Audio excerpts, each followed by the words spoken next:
of Igbo. There's never been a king of Yoruba, but people get angry. So now, the only groups that you can argue that had a unified group to a certain degree would probably be people like the Ishekiris, the Ishans, the Isokos, the Urobos, because they have a distinct understanding that, look, we come from a common background and we have a common identity.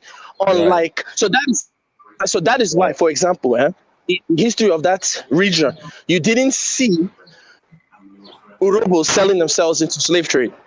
Not to say that they were better than anybody, but the Urobos didn't sell themselves. But the largest slave traders of Igbos were other Igbos. The Arochukwu sold more Igbos than anybody else. The largest slave traders of Yorubas were other Yorubas. Because they never saw themselves as one unified group. It's like, whatever, those people from their Benin Yoruba went to Kosami and they sold themselves. But you didn't see Isokos sell themselves. You didn't see Ishek. Well, go ahead. I said the Benin. We didn't sell ourselves. And who is this tribe called Oran? We sold other people. Guys, them up on the FC. Who are the Oran tribe? Because someone asked me about them. Huh? Oran tribe of southern Nigeria. Oran tribe. Yeah.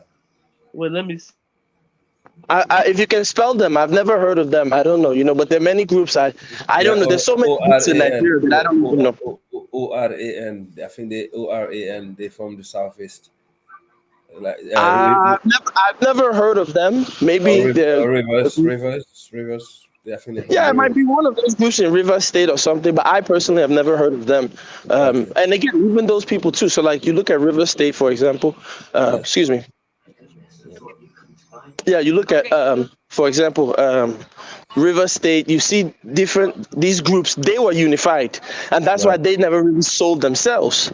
Right. Not to say that they wouldn't have done it because the conditions weren't pushed to them, but they were more unified. So it would be very difficult, for Isokos and Robos to sell themselves compared to other groups. So that's something that, Sorry, are they West African groups? Those in the rivers, they're West African groups, aren't they?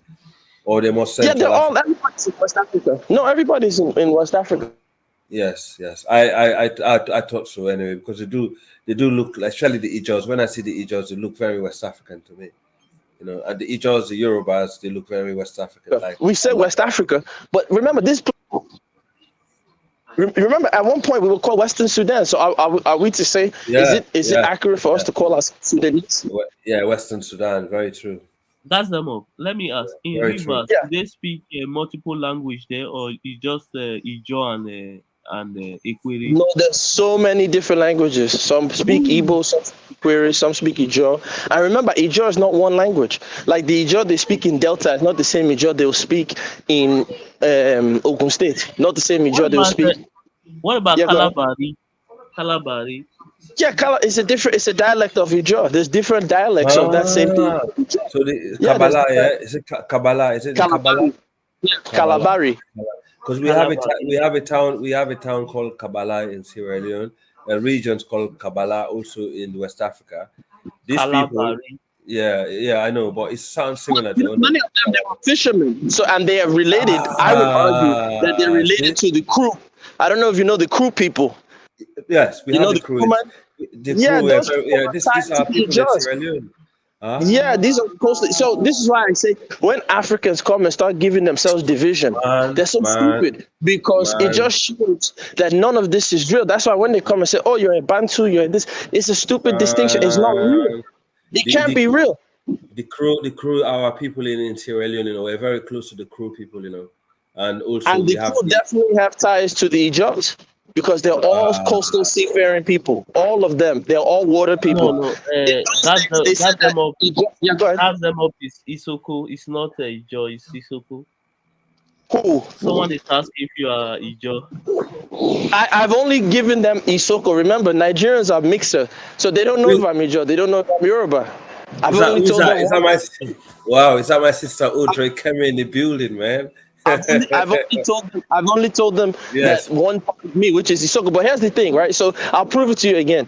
In Yoruba tradition, they tell you that Oduduwa is the father of mankind, not the father of Yoruba people. So I'm related to Oduduwa too, but if you tell that to a Yoruba person, they'll start blowing steam out of their fucking ears because they can't comprehend.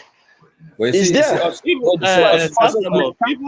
Even me, because for instance, we share border with Ondo State, for example. My state share border with Ondo State. You see, of course.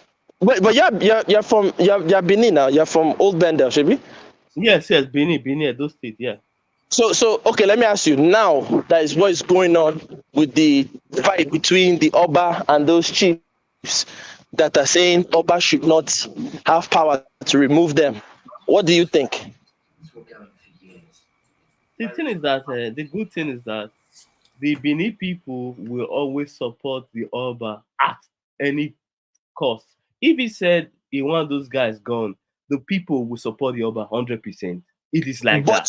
But you see, what you just said, that is why the Urobos and the Shekiris, I mean, not the Shekiri, well, the Shekiris too, but that is why the Urobos, the Sokos, the Shekiris, the Esha, that's why they left. Because the Ogiso system was a system in which power was shared between the central and the other regions. But when the Oba came, the Oba has more of a centralized hierarchy system. So they that like the Oba system stay. So you can see the history is like repeating itself. This battle between power of the Oba and his chiefs is why the Ogiso system was one in which the central authority, who will be the precursor to the Oba, the Ogisos, had to share power with the local chiefs and everything. Now, fast forward modern day, the same issue that caused them to fight is coming out to play. What do you say to that? And okay, let me tell you what's going on. You know, the Oba have problem with the state governor. I believe the state governor is using some chief to cause a problem. Let's be honest.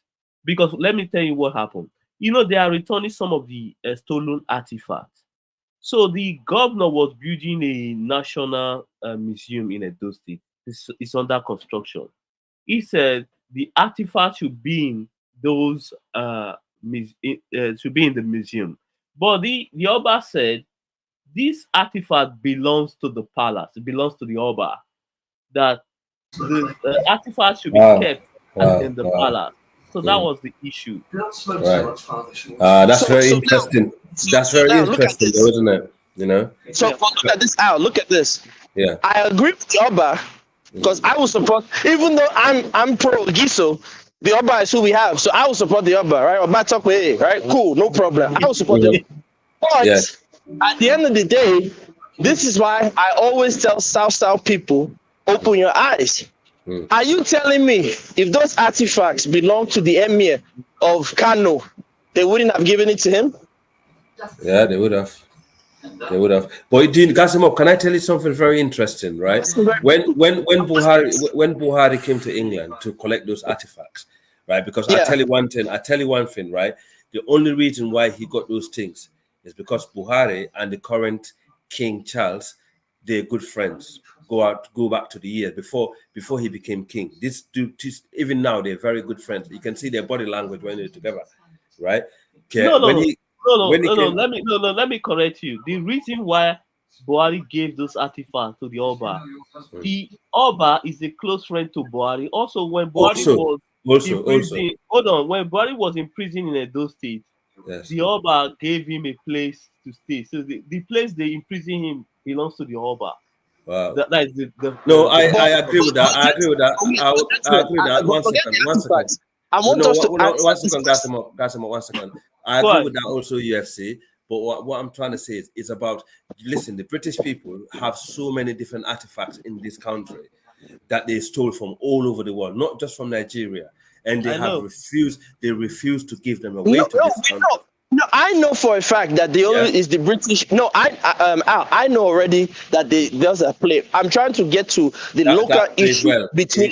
No. I apologize. Wait, I want to show him something because see, this is the problem, right? And this is why Nigeria, in many ways, is difficult to work.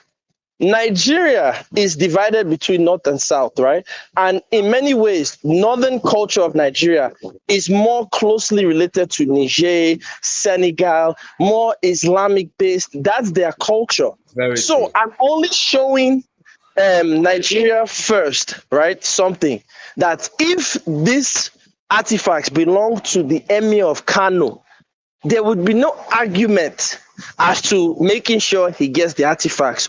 But because we South have never strengthened ourselves to make sure our traditional rulers are highly respected in that Nigeria, that is why they play with our traditional rulers like toys. They dribble them here, they dribble them there. I've seen this as a fact in Abuja.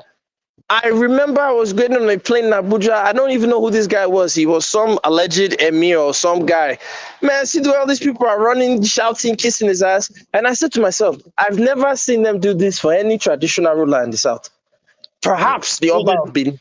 So let me just make it, let me just make my point. Sorry. Wait. Wait. I'm going to let you, please. Don't be upset. I want him to address that, because when sometimes Two Nigeria comes on, and when they say Nigeria first, when we point out these discriminations between southern and northern Nigeria, it's like they dismiss it. So I want to hear his own response to this. If I'm correct, if he thinks that I'm saying, because I'm saying that if this was a northern, particularly let's say the Emir of Kano, and those were his artifacts, would there be any dispute as to him receiving his artifacts? The answer is no. That's why the people 100% support the Oba. I think they will return it recently to the Oba. I think the Oba was cancelled. They return it straight to the Oba Palace. That's good. They follow through with it. Okay, my point was, you have said that he managed, Buhari, whatever you might say about it, yeah, he managed to get those things from the UK government and put him back to Nigeria, which is the most difficult thing to do in this country, because those artifacts, they're making millions of pounds, where they are for the British government. And also, it's one of their pride of going to outside, during their colonial days, where they went to different countries and smash and take things, right? But what happened is, there was a radio station, which is the #1 radio station in the UK, and people were calling in. These are British people of all opinion. Some of them have very right-wing opinion. They're like, well, should we hand over the stuff that we took from the Japanese? To hand over the stuff that we took from the Chinese? Why Nigeria have to get their stuff? Should we hand over? Should we give away everything that we have in the British Museum because of some leader that have a relationship with our president? And they wasn't happy. I'm telling you, the British people wasn't happy about this at all. But the guy that was presenting the show, he was with the Africans. He was like, yes, the colonial, the imperial mentality need to end. We need to stop, keeping these things, because Benin and where these things came from, he read the history about the place, how fascinating it is, and how we're still going on, because it was during Black Lives Matter days. The racial tension was heightened as well. And he said, this is the right thing to do. And then a brother from Benin who live in Bath, his son is one of the major rugby player for the UK, called in and said, he's so fascinated. He's related to the above Benin. He thanked the radio presenter. And then all of a sudden, another sister from Nigeria rang on the show and said, he don't think those artifacts should be given back to Buhari because Nigeria is not a safe country. Those artifacts will not be safe in the hands of Nigerians. Oh my God. And she was going on and on and on and on. Oh my God. Listen, right? I was driving, my hands are sweating, and bruv, I was so angry. I'm thinking, this woman, she need to stop now. And then all of a sudden, the presenter and those people that was in favor of those artifacts going back to Nigeria, they feel like they lost the argument because of one sellout woman calling in and said those artifacts will not be looked after. Oh my God, Africans, man! Some of our people are so disappointed. The people on this platform. This is why I always have issue with some Nigerian women. Whenever they are involved in any conversation, they normally come in and derail everything with their low thinking faculty. they will just throw bomb on their own issue. Because some of them, when they leave Nigeria and live in diaspora, they think you have seen. In all fairness, it's not only the women's, even some of the men's do that. You know. some of the Yeah, but women. listen, hold on just a minute. But I like this is funny enough. This is where the show. I wish you were on Nigeria first because Judah and the other guy. I was well. He didn't say anything, but we were all on the show yesterday, where they admitted, right? Because we were on the show with the. I'll just put it like this: somebody admitted, a white boy admitted that he's a federal government agent on the show. So just be careful anything you say or who you give your information to. A white guy admitted it. He comes on this show regularly. But on that show, and I was pissed off with One Man Goes to Mo because on the show, these Nigerian women were talking about the guy whose child, the football player, who they found out that the child was not his. 3 children don't belong to him. And I'm telling them, like, the problem is, Nigerian men like to lead themselves as ATM machines. Everybody knows Nigerian men for being professional prostitutes. Like, they just give money at anything. And so every woman is like, oh, I like Nigerian men because they spend. They're just tricks, as we say in America, right? And so I was trying to tell the women, here's the problem. And the women got angry. The other chick on the show, and so she now told One Man Goes to Mo, I'm going to leave this stream. I'm going to leave. If you have the... And so instead of him to say, look, listen, 1, it's a public platform. 2, this is Kaizo's platform. So if you don't like it, go. One monkey doesn't stop the show. He instead removed me. He removed me for these Nigerian women who are just like you said, brother. They're just utterly confused, baffled, silly, not using their brain, love to kiss my ass. So, yeah, we have our sellout cool brothers and sisters, but yeah, I wish you were there. You would have laughed because it was the funniest thing, when One Man went to Mo, started to kiss these women's ass. Yeah, but sadly, we need to stop this mentality because when she rang on the radio show saying that this stuff will not be looked after, Nigeria is no safe, and people shouldn't be. I'm thinking, why? How dare you, man? How dare you? Do you know how many years people of Benin been waiting for those things to come back to their ancestral home?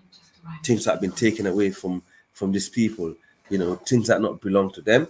And now, finally, a guy from the north called Buhari came over, based on his influence that you have over in the UK with the king, he used to be the Prince of Wales back in the days, managed to get those things to his hand.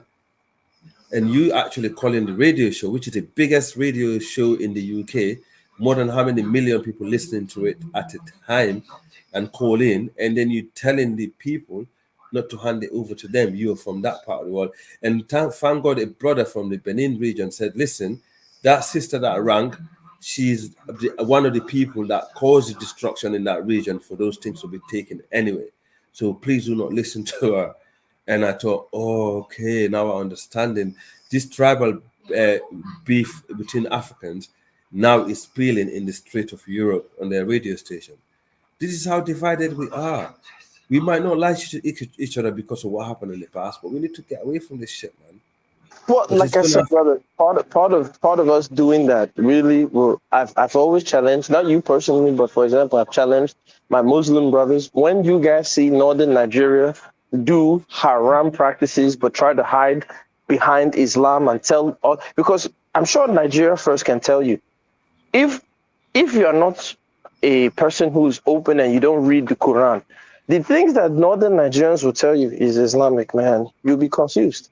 Yeah. Because you ask yourself, wait a minute, there's a country called Malaysia. There's a country called Morocco, Yemen, Lebanon. Indonesia. Indonesia. You don't see them behaving like this. But Northern Nigeria will tell you that's what is allowed in their country, in their own idea of Islam. This is what they're telling you. So, how come nobody calls them out?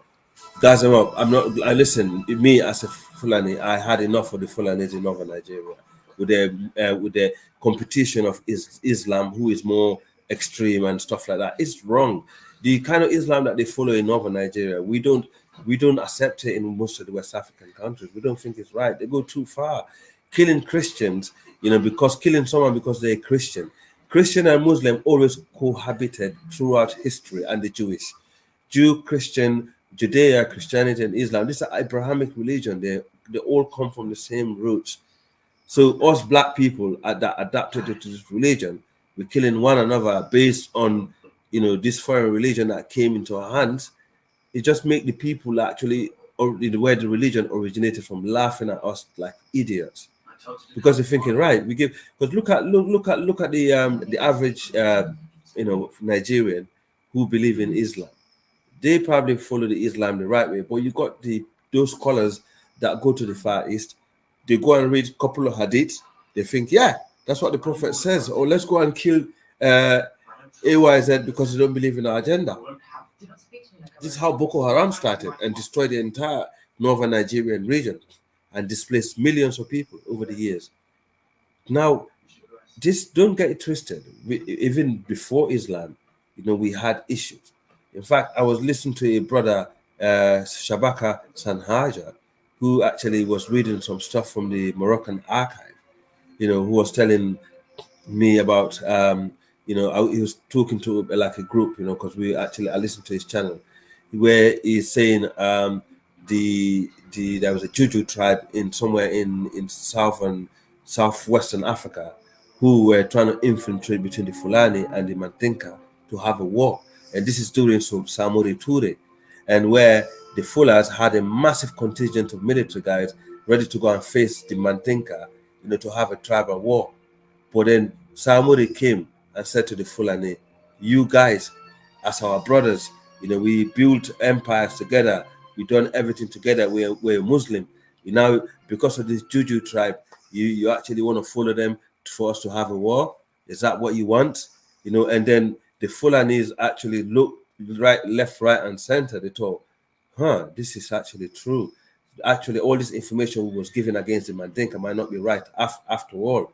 So they changed their mind and they actually dig into it, and they realized this tribe was trying to infiltrate them to fight one another.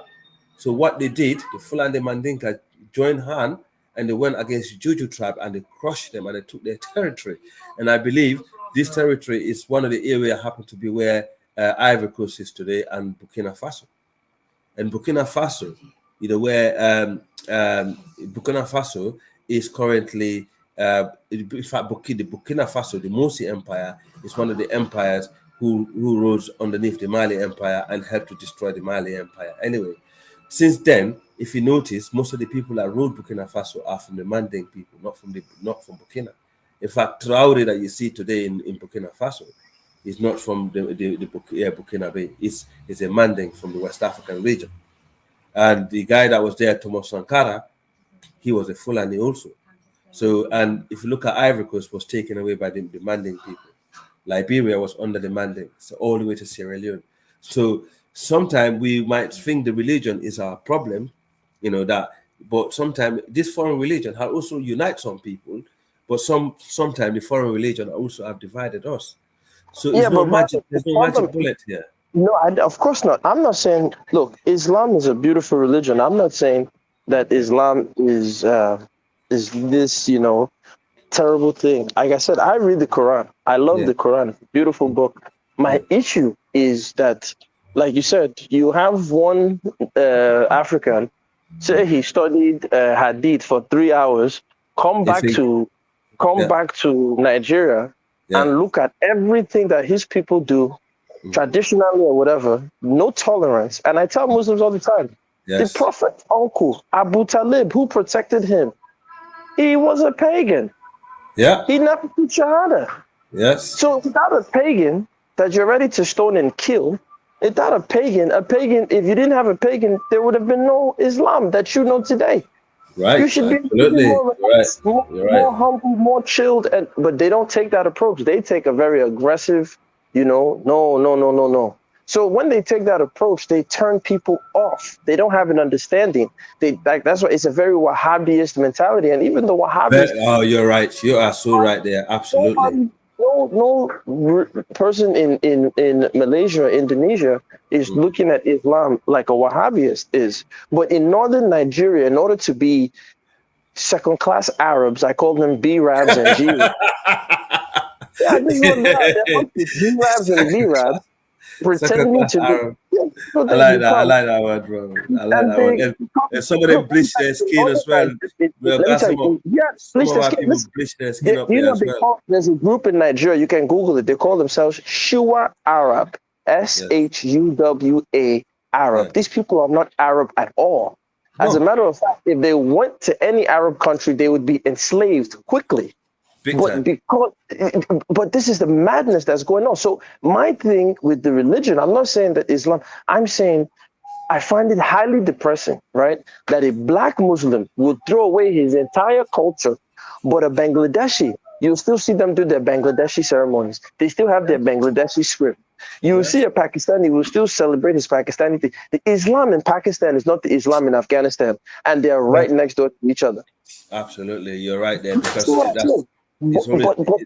So that's my beef with them. It's like, look, you guys are missing a golden opportunity. You can have an Islam that can be so vibrant, so inclusive, so beautiful that even if those people, let's say they want to keep their pagan practices, let them, as long as they're not offending Muslims or attacking Muslims, let them be and have tolerance because that's what the Prophet had. He didn't force everybody to, you know. Guys them up. Guys them up. We're Muslim. We're not Arabs. That's what they should get. You know, we're being a Muslim and being an Arab are two different things. And that's what people don't realize. And it's funny because where I go to my barber shop, I always me and this boy from Sudan because he's from the northern Sudan. These are the light-skinned Sudanese. When I ask him, where are you from? Oh, Arab, Sudan. I'm saying, Arab, Sudan? I said, do you know what you just said to me? Oh, yeah. Oh, I said, you said Arab and Sudan. It don't work. Sudan, it means the land of the black. And then you calling yourself Arab.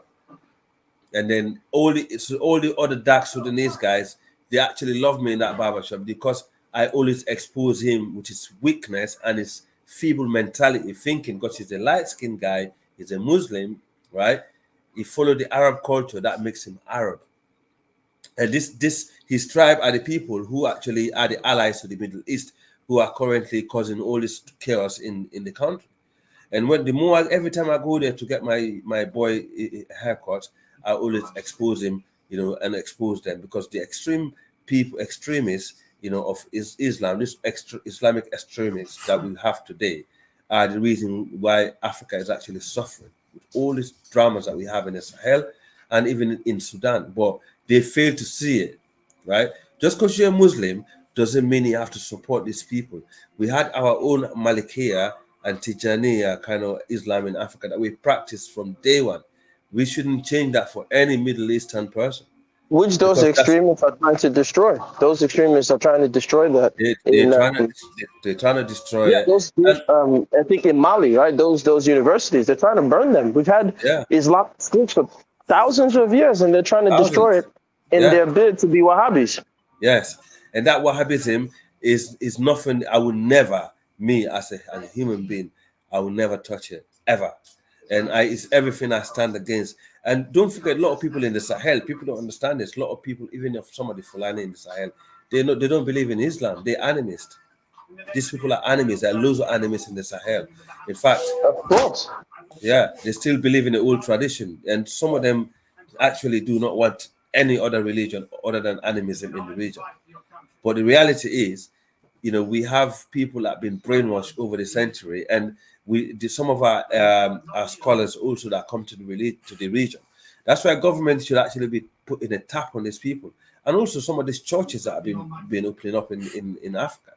These massive mega churches, like this guy in Kenya, he actually persuaded people to starve themselves to death because he said they're going to go to heaven. He's a pastor, or a reverend. Things like this is happening all over the continent of Africa. You have these Christian missionaries coming in every year, bringing all kind of fake stuff and bringing diseases in our region. And we only focus on other stuff. I mean, African religions they've never been the magic bullet needed, to be honest. But we just need to find something that's right for everybody, that works for everybody. That's what we need. Because the Europeans were never really Christians themselves. They was colonized and they brought Christianity over their land. Even the language and the Englishman speaking today is not native to this land. It was brought over here for them to speak, and that's the reality. As we were saying earlier, the Welsh, they speak Welsh, it's their native language, and then they brought the English over here from our region, from Southern Europe, and they brought the language. Everybody speaks British English language now. Al, I think everybody fell asleep on us. Nigeria first. You sleeping? Nah, it's good. No, I'm here. I'm listening. I'm just listening to you guys. Yeah. Well, I still want to hear your opinion, Nigeria first, on why is it that southern Nigerians, we complain about the northern Nigerians, we call them abokis, we say they are not smart, they are dull, they are not brilliant people, but they run the country. How is it that people who don't embrace school? I don't think they run the country. I don't think so. No, I'm no, not Nigerian. I'll leave that I to you. cannot agree with what they call it, gas them up. You know why?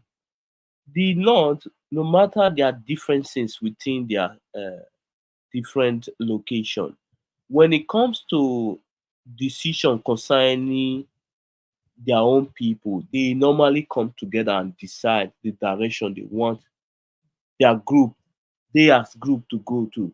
That's why when it comes to that's why if you pay attention during election, they normally look at the way they vote and support. You may think they are not smart, they are very smart. We don't pay more attention. But when it comes to our own region, we are, there's too much seller, there's too much division whereby we have people who just care about their own personal interests. They don't look at the interests of the, let's say, the majority of the region. They don't do that. They just focus on personal interest only. But the North don't do that. They look at interests of the whole North, not interests of me as a person. No, they look at the interest of the whole North. If this is going to benefit their people. But we don't do that. I kind of understand what Gas them up is saying. And I think whatever that is going on in Edo State, I'm fully in support of the Oba, because if the Oba actually, if we reduce the power, is going to affect, because who else the people is going to, nobody will listen to anybody, because after all, the people don't even give a fuck about the political elite. It is the only people, the only person they listen to is the Oba.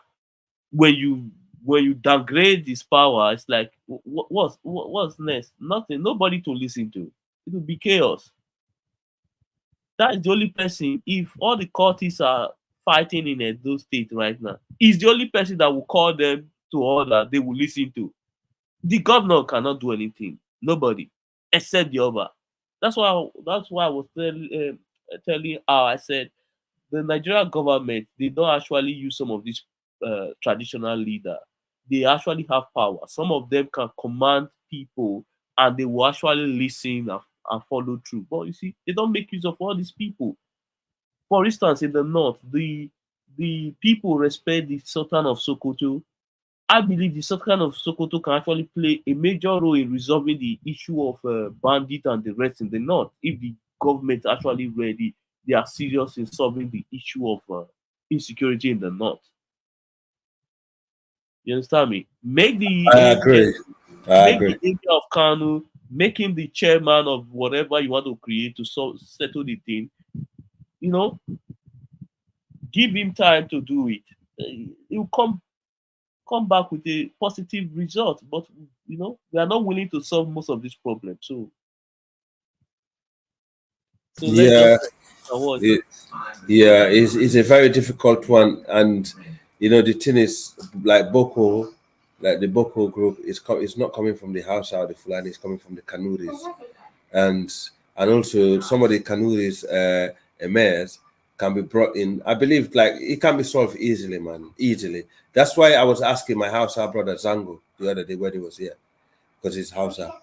I said to him, how comes the Fulani and the Hausa, which are the majority group in northern Nigeria, how comes it sat in their hands and they let Boko Haram ravage northern Nigeria? And they were very close to the Kanuri. Don't get it twisted. We're very close to the Kanuri, us, the Fulani and the Hausa. If you see a Fulani is light skin, must know you got that Kanuri bloodline from Chad, because this is how connected we are from back in the 11th century with the Kanuris. But how comes we let the Kanuri brothers run ravage, from Borno State and go into all the other states in Nigeria, and actually destroy, because most of the people are dying of this insecurity in Nigeria. It's the Northerners, it's the Hausa and the Fulani losing lives. But people don't talk about this. Even where Buhari is from Katsina, during the election, the reason why Atiku won Katsina, one of my Nigerian brother told me, is because of this insecurity. Because just before the election, the bandits enter Katsina and slaughter people. They had enough. So that's why Diko Rada won the election up in Katsina. Because they thought Buhari did not do anything for them up there. And the thing is, when Buhari was bombing Boko Haram in the Borno area, because don't forget, Buhari's mother is a Kanuri woman. And the Kanuris are thinking, why is Buhari killing our people? Why is he sending the Nigerian military up in this region and our people getting slaughtered by Nigerian military? But the thing is, I'm sorry, the people are getting slaughtered because they let in Boko Haram come into the towns and villages and causing havoc. No one is grassing them up. That's the problem. And also, there was a guy called Bulama Bukati. He's a Hausa brother. Who is a known writer in the UK.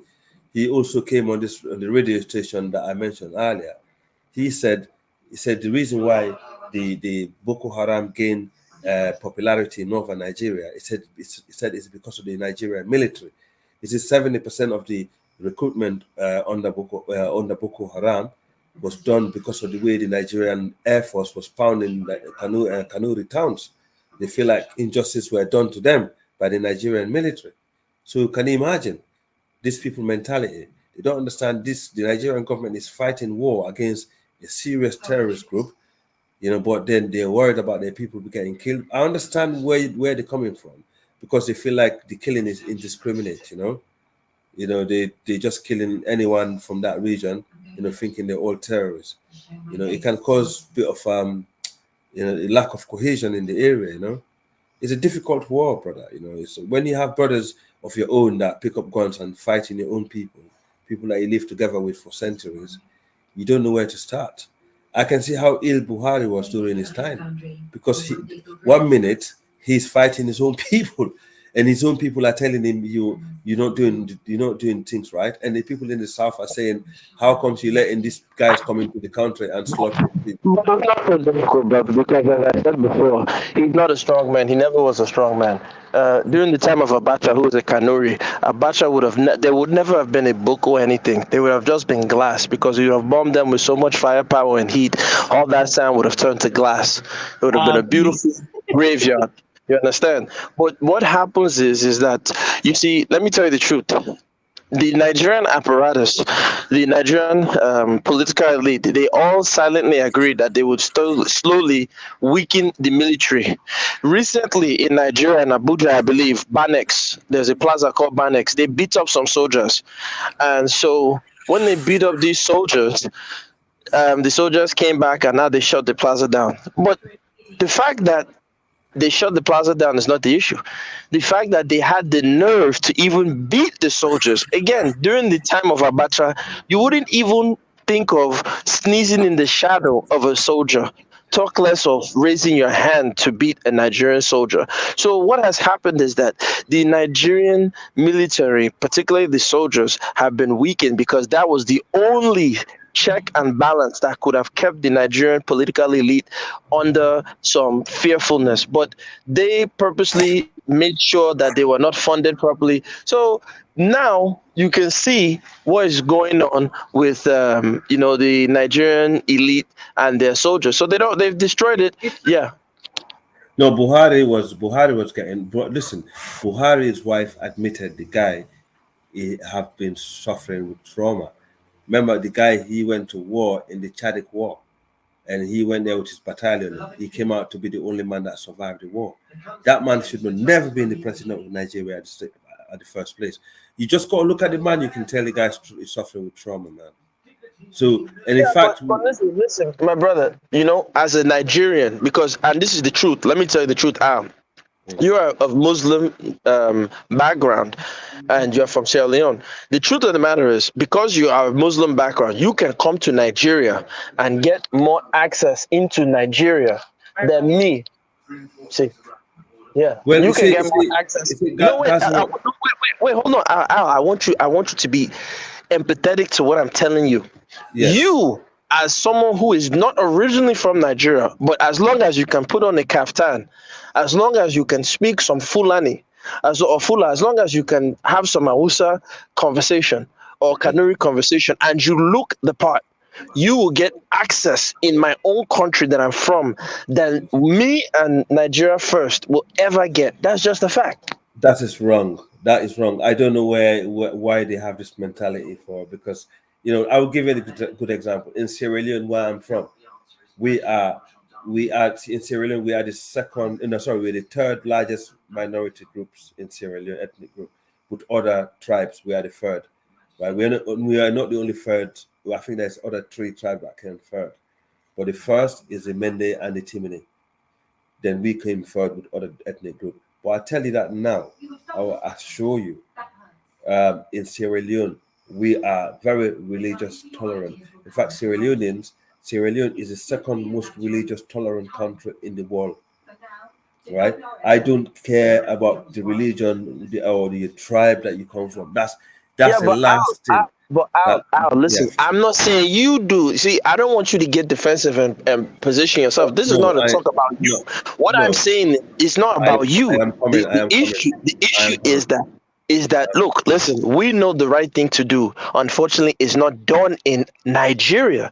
So that let me tell you, everything you guys who are outside of Nigeria are saying will never come to pass because you guys fail to fundamentally understand that in your countries, the other so-called other groups are able to have some sort of harmonious interaction.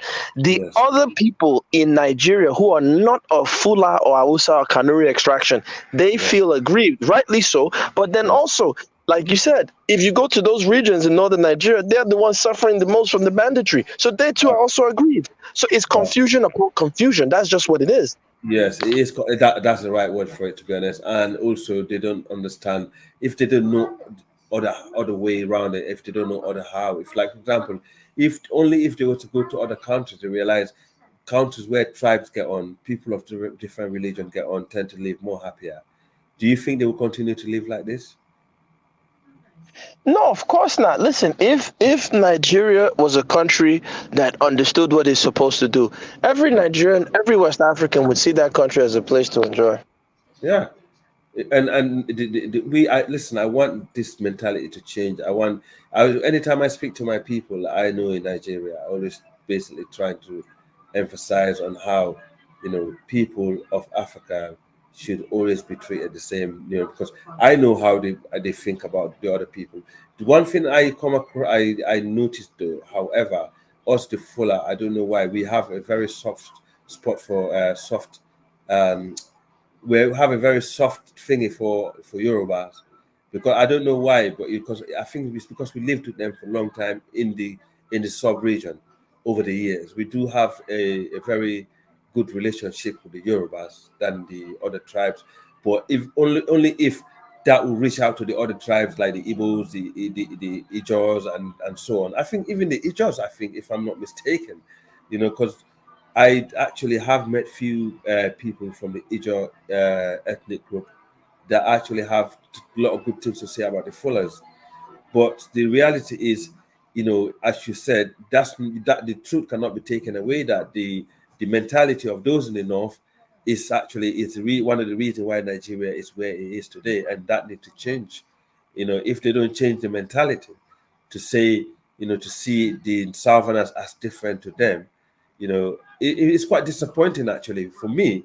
I would have thought the Fullers in the northern Nigeria, who are mainly Niger Congo group, they're more, put religion aside and culture aside, they're more related to those in the south. They should have been the middle men that actually bring all the other tribes together and say, look, I am a Muslim, I'm from this group, you know, Hausa, Kanuri brothers were very close, but look, I'm also close to those Niger Congo brothers in the south, genetically, linguistically, Let the religion not divide us. That's what I would have taught any high IQ Fulani or any Fulani leader in the past in Nigeria would have come in and said, look, we need to stop this bullshit, man. Let everybody else, have their fair share, because at the end of the day, at the moment, if you look, those in the South are more educated, they have more influence, and they can do things much more better than those in the North. Only if they can actually open their mind and say, let's let the brothers in the North, in the South, we was having a conversation about this the other day. If they can let some of the brothers in the South to come in the North and educate some of these illiterate kids, that are actually not going to school, and actually open some of the institution, open up the institution, let some of the brothers in the North go to the South, and learn different things and work together and build a nation. If you cannot do that, let Nigeria be like the UK. Let them all have their own parliament. Wales have their parliament. How do you call it? Ireland, Northern Ireland got their own parliament. The Scottish got their parliament, and the English parliament. Let everybody, rule their own region, and then you can have that main parliament that actually have, some of this final saying. I think that's going to be the solution, in the long run. Hey, you know what's crazy? We used to have that though. You know that, right? No, I didn't. Yeah, we used to have that. Like each region, they have their own prime minister. They govern themselves, right? And then like my people in the Southwest, we've been fighting, trying to go back to that system, right? But the other groups, they don't want to go back to it. I don't know why. Because that type of system is a good idea, I think, and that too, like each tribe, they can work on themselves, develop their region. You know what I'm saying? I want that, man. That's what I want. Instead of these people, if we cannot go back to it, then everybody just go their separate ways, man. Because even some of my own people. Oh, hey, UFC, you still there, bro? Oh, I don't think he's there, bro. Some of my own people, right? The Yorubas, no. No, that's fine. Yeah, carry on. He's probably yeah. So some of the Yorubas now, they're asking for their own country, like Yoruba Nation. I don't know if you heard about that. No. Do you heard about that? Yeah. I heard about that. Yeah. So like just like the Biafra, they want to break away from Nigeria, the Yorubas too as well. Yeah. So man, I don't know what's gonna happen in the next 20, 50 years from now on. I don't even know, man. I don't even think Nigeria, if it keeps going the way it's going right now, Nigeria's not going to be there anymore in the next 100 years, man. Trust me. And that's going to affect the entire region, you see. Yes. You're right, man. Yeah, because the thing is, if that happens, if Nigeria does not change its ways, it's going to affect the entire region, and some tribes will struggle more than the other tribes, and we're going to have a mass migration also in the continent, because we had this in the past. You know what's crazy, dude? The North, all they want is power. You know what I'm saying? But they don't want structure, and that's not good. That's not good. They are the least educated people. The South is more educated than them. Yeah, so, I agree with that. They are more educated. And that's why there's more of them in the military. You know what I'm saying? That's all they want, power, man. They don't want things to get better. I mean, some of them, yes, we have some good people from the North. Don't get me wrong. You know what I'm saying? There are some, man. I mean, listen, I was listening to one guy, some Hausa guy, right, man, and the guy, the way he was talking, that guy sounded like very educated. I'm like, man, I've never heard them talk like that. So, yes, yes, it can work. There's a lot of talent in that country, Nigeria, but man, we still have a long way to go. You have to make it work. I know. The thing is, in the North, they have minority tribes that been in power also, right? It's not the majority tribes are not the only people that have been in power in the North, but unfortunately, it's not something that's been grasped properly. But if you look at the power divide, I don't think it's that much the difference. The difference is the educational divide. It's a bigger problem, because when you have a massive country, where one region is more educated, the other is not, the imbalance of those these things are can be stifling. I think two of you spend too much time on the internet. You see Nigeria through the internet. That's what the problem is. The way you guys are describing Nigeria, I'm just laughing. That's the division you see all over the internet, all that secession, separation. Is the Nigerians that live in Europe and America that are pushing those things. They are doing those things. So the Yorubas in Nigeria, they don't want to break away from Nigeria. Who told you that? I mean, you may have few. You may have.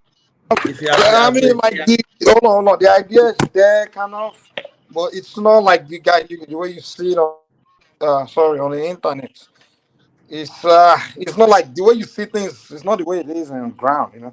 The way you guys picture, like basically, when you spend time on the internet, you look at Nigeria from the internet.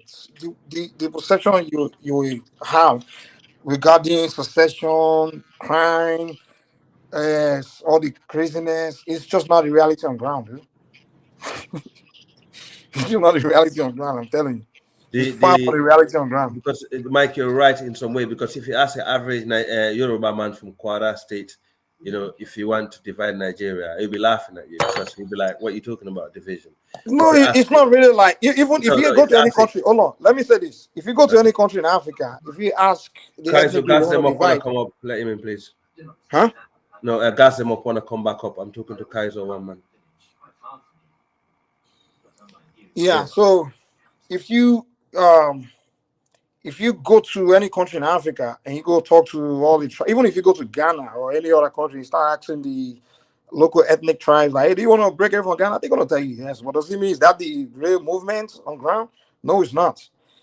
It's not. It's just it's not. It's not what's on ground. But with Nigeria, I'll tell you what fueled this whole secession. It has to do with the Biafran War. The only group that are really serious about secession, and I won't say the group, I will say those among them that have left Nigeria like decades ago. You understand? Not so long after the Civil War. So their memory of Nigeria is just the Civil War. Those are the ones. Nnamdi Kanu, all those guys have been in America, UK since the 90s. Some like Pansa has been in America since the 70s. Yes. Those kind of people, that their memory of, they've never been back. So the only thing they know about Nigeria is that 40, 30 years ago. Right. So that's why they have that mentality. And when the internet came, that's the place where they can, when they want to talk about Nigeria, that's all they know. Oh, Civil War that happened, so, but in Nigeria, the Igbos there, the Hausas, wherever, it's not the reality. Everybody's just trying to live their normal daily life, surviving. And so it's not, when you go to Nigeria, the same vibe you feel in Sierra Leone is what you're going to feel in Nigeria. Right. It's not different, Yeah, because I mean, in Sierra Leone we have Yorubas over there, we have Igbos over there, we have Hausa. But even though out of all the three tribes I mentioned, the Yorubas are the biggest among all the Nigerians that live there. We don't have that big tribal problem in Nigeria, like you guys are saying. It's not big. It's not like that. First of all, let me tell you something. In each region, the most populated people there are the people from there. So. Yes. And when others visit there, you follow their rules. Yes. Sometimes you got one or two Igbo people that just act, disrespect. Once in a while, you get something like that, and usually it's political. But it's not the way the way you're picturing it. I listen to you a lot. It's almost like because they want something. It's because they want something. They don't know how to go around to get. Yeah. And when you look at the political power, when people are bringing up all these issues, it's not really about religion or ethnicity. It's about power. Yeah, they want to be part of the game. People just want to. It's about money, the wealth. Nigeria has the oil wealth. Is really what people are. With all fairness, though, let's be honest, right? For the amount, if you look at the Igbos in Nigeria, they're a big ethnic group. If you look at over the years. Even though they have obviously they've always been part of the political arena, but I can see why they agitate a lot though, because they've been left out a little bit, right? Are you kidding me? Or no? Because they haven't produced a president for a long time. Okay, let me ask you a question. So who has been president the most? Name a tribe that's been president the most. For the last how many last cycle? Okay. Let's say the ethnic groups, the minority ethnic groups have been in power. Okay, exactly. Do you know we've never had an Hausa president? not pure Hausa, not pure mix Hausa. No, Yes. no, not even mix. We never had an Hausa president.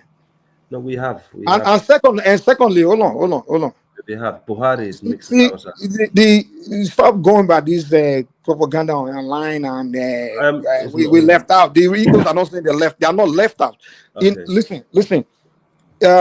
They've had more vice president, right? Okay. And they've had. I never knew that. Yes. They have more during Babangida time. Igbo was the vice president. During Shagari time, the Igbo man was the vice president. Right after the Civil War. After the Civil War, the first civilian administration, the vice president was the Igbo guy. Because whenever in Northern become president, the vice president come from the south. And then I apologize. Yeah, the thing I will tell you what it is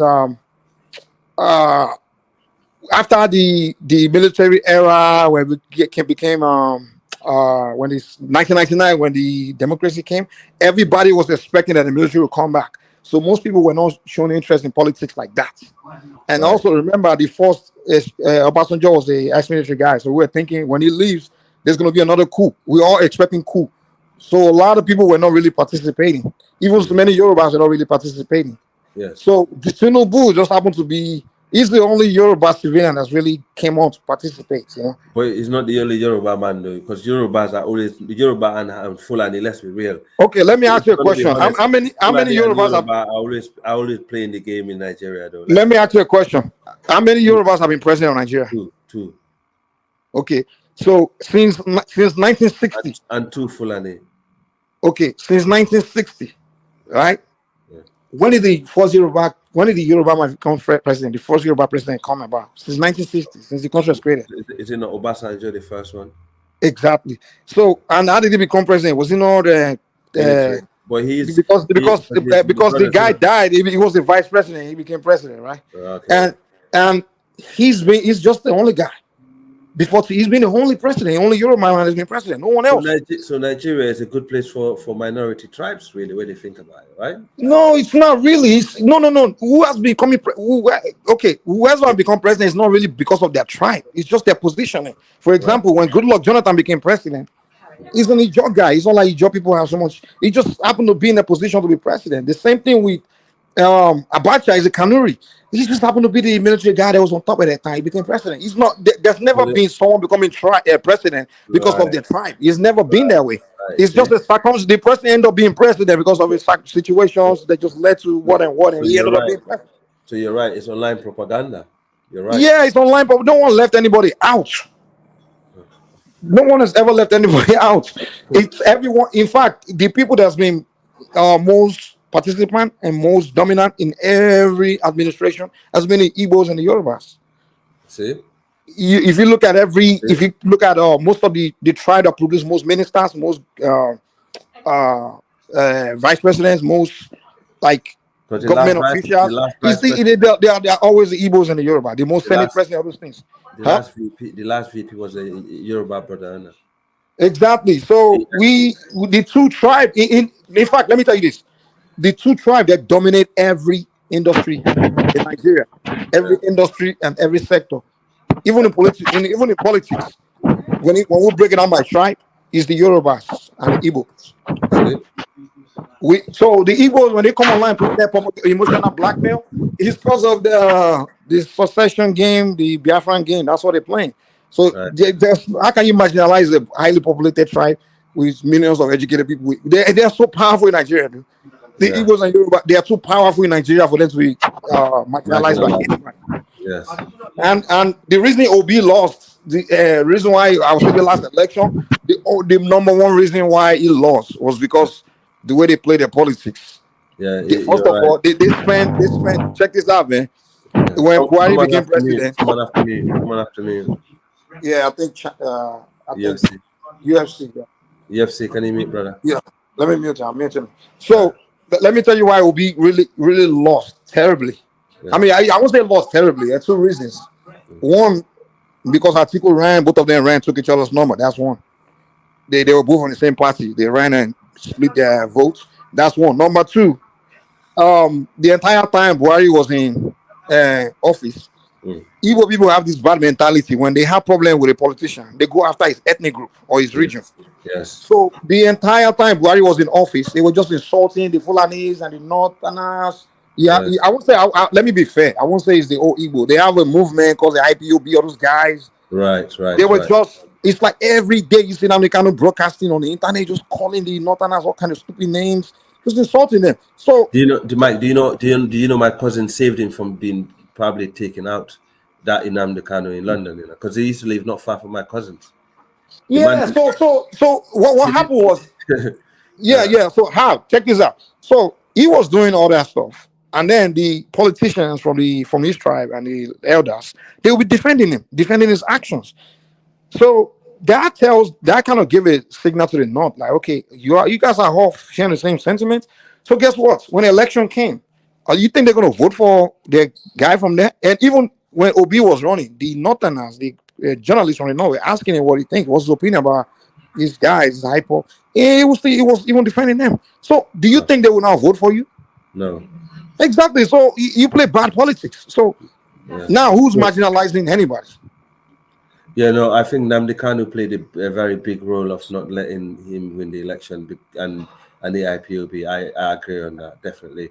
And if they stop that rhetoric, by no time they will have a lot of Let me answer Chuku's question. Chuku, there has been 2 Igbo presidents. And Nnamdi Azikiwe, Agoy Ronsi.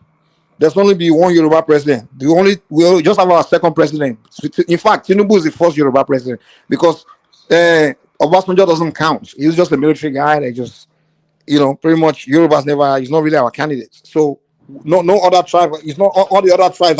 There are many tribes in Nigeria that have never had president. They've never even had vice president. The Benin, where UFC is from, most of the tribes in Nigeria have never produced president. So forget this. Why Igbo? We have too many ethnic groups. You can't be president all the time. So what are you talking about, Chuku? Come on, man. You guys. Hey, Mike. I heard that Obasanjo is half Yoruba, half Igbo. Is it true? I was being accused, but I don't know, man. I don't think that's what I heard, man. No, because he's a half Igbo. Yeah, I don't know, man. Maybe now no one knows. But the thing is, don't believe in what people say, bro. Trust me. The thing is, I don't necessarily believe it. He's never come out to admit that or anything. But he obviously grew up in Yoruba land and was born in Yoruba land, so I don't know. So the reason many Yoruba accuse him because he play more Igbo politics. He's entire he was one that when he left as a military head of state, he played politics of making the Igbo guy the vice president, and then the Northern guy in his administration he was more in his cabinet was filled with Igbo people, and then this last election he supported Obi, so he's always more on the side of the Igbos in a sense. It's on the south. He's never supported the Yorubas, and so Yorubas they don't vote for him or support him. So that's why the Yoruba never saw him as a Yoruba president. So we see ourselves as people that never had president. The only time we could have had presidents was Abiola, and they killed him before he won the election, but they took him out. So the Yorubas have been the one that have been marginalized politically. When they killed by some from foreign finger that killed him. Yeah, guess who came against annoy the election? No. Do you know that the INEC, the guy in charge of the electoral the Igbo guy, right? He was the one that went and told Babangida that hey, something was wrong. There was a technical talk. He just turned against him, and, So I guess now that's why some people are saying, "Oh, it looked like a payback now." But I would say it's a payback because this election was free and fair. So no, it was free and fair because I spoke to my cousins in the north. They was gonna vote for Tinubu, not Atiku. Yeah. Everybody knew the North was not gonna vote for Obi because, I just explained to you, Tinubu was a man that the North wanted anyway, and he was a man that was always gonna win the North. As a second. He formed alliance with a lot of Northern politicians, and also the political party that's currently ruling Nigeria is the Northwest and the Southwest and the Northern Party. Yeah. He was going to get more votes. I cannot see them leaving power anytime soon, neither. Because APC? Because of the structure that they got, I cannot see them leaving. Hold on. Do you know if Obi didn't run this last election, Atiku would have won the election? Yeah, but without Atiku, I can't see any other if anybody else can. I'm telling you, dude. The only way. Check this out. Look at the population, Mike. Yeah, the Southwest and the North got most of the population. I get it, but listen to me though. Well, you're not listening to what I'm saying. Yeah. The not any candidate from the north will always win most of the northern votes. Yes. But it's not necessarily like it's gonna win everything. It's gonna win most of the vote in the north. But now the decisive factor is always how much. If a northern guy run against a southern guy, the southern guy will win more vote from the south. The northern guy will win more vote from the north. But now the decisive factor will be who win more from each other's side. Yes. You get what I'm saying? Yes, so, absolutely right. Yes. So now, this past election, Atiku won more number from the north than Tinubu. You know that, right? But Tinubu got a lot.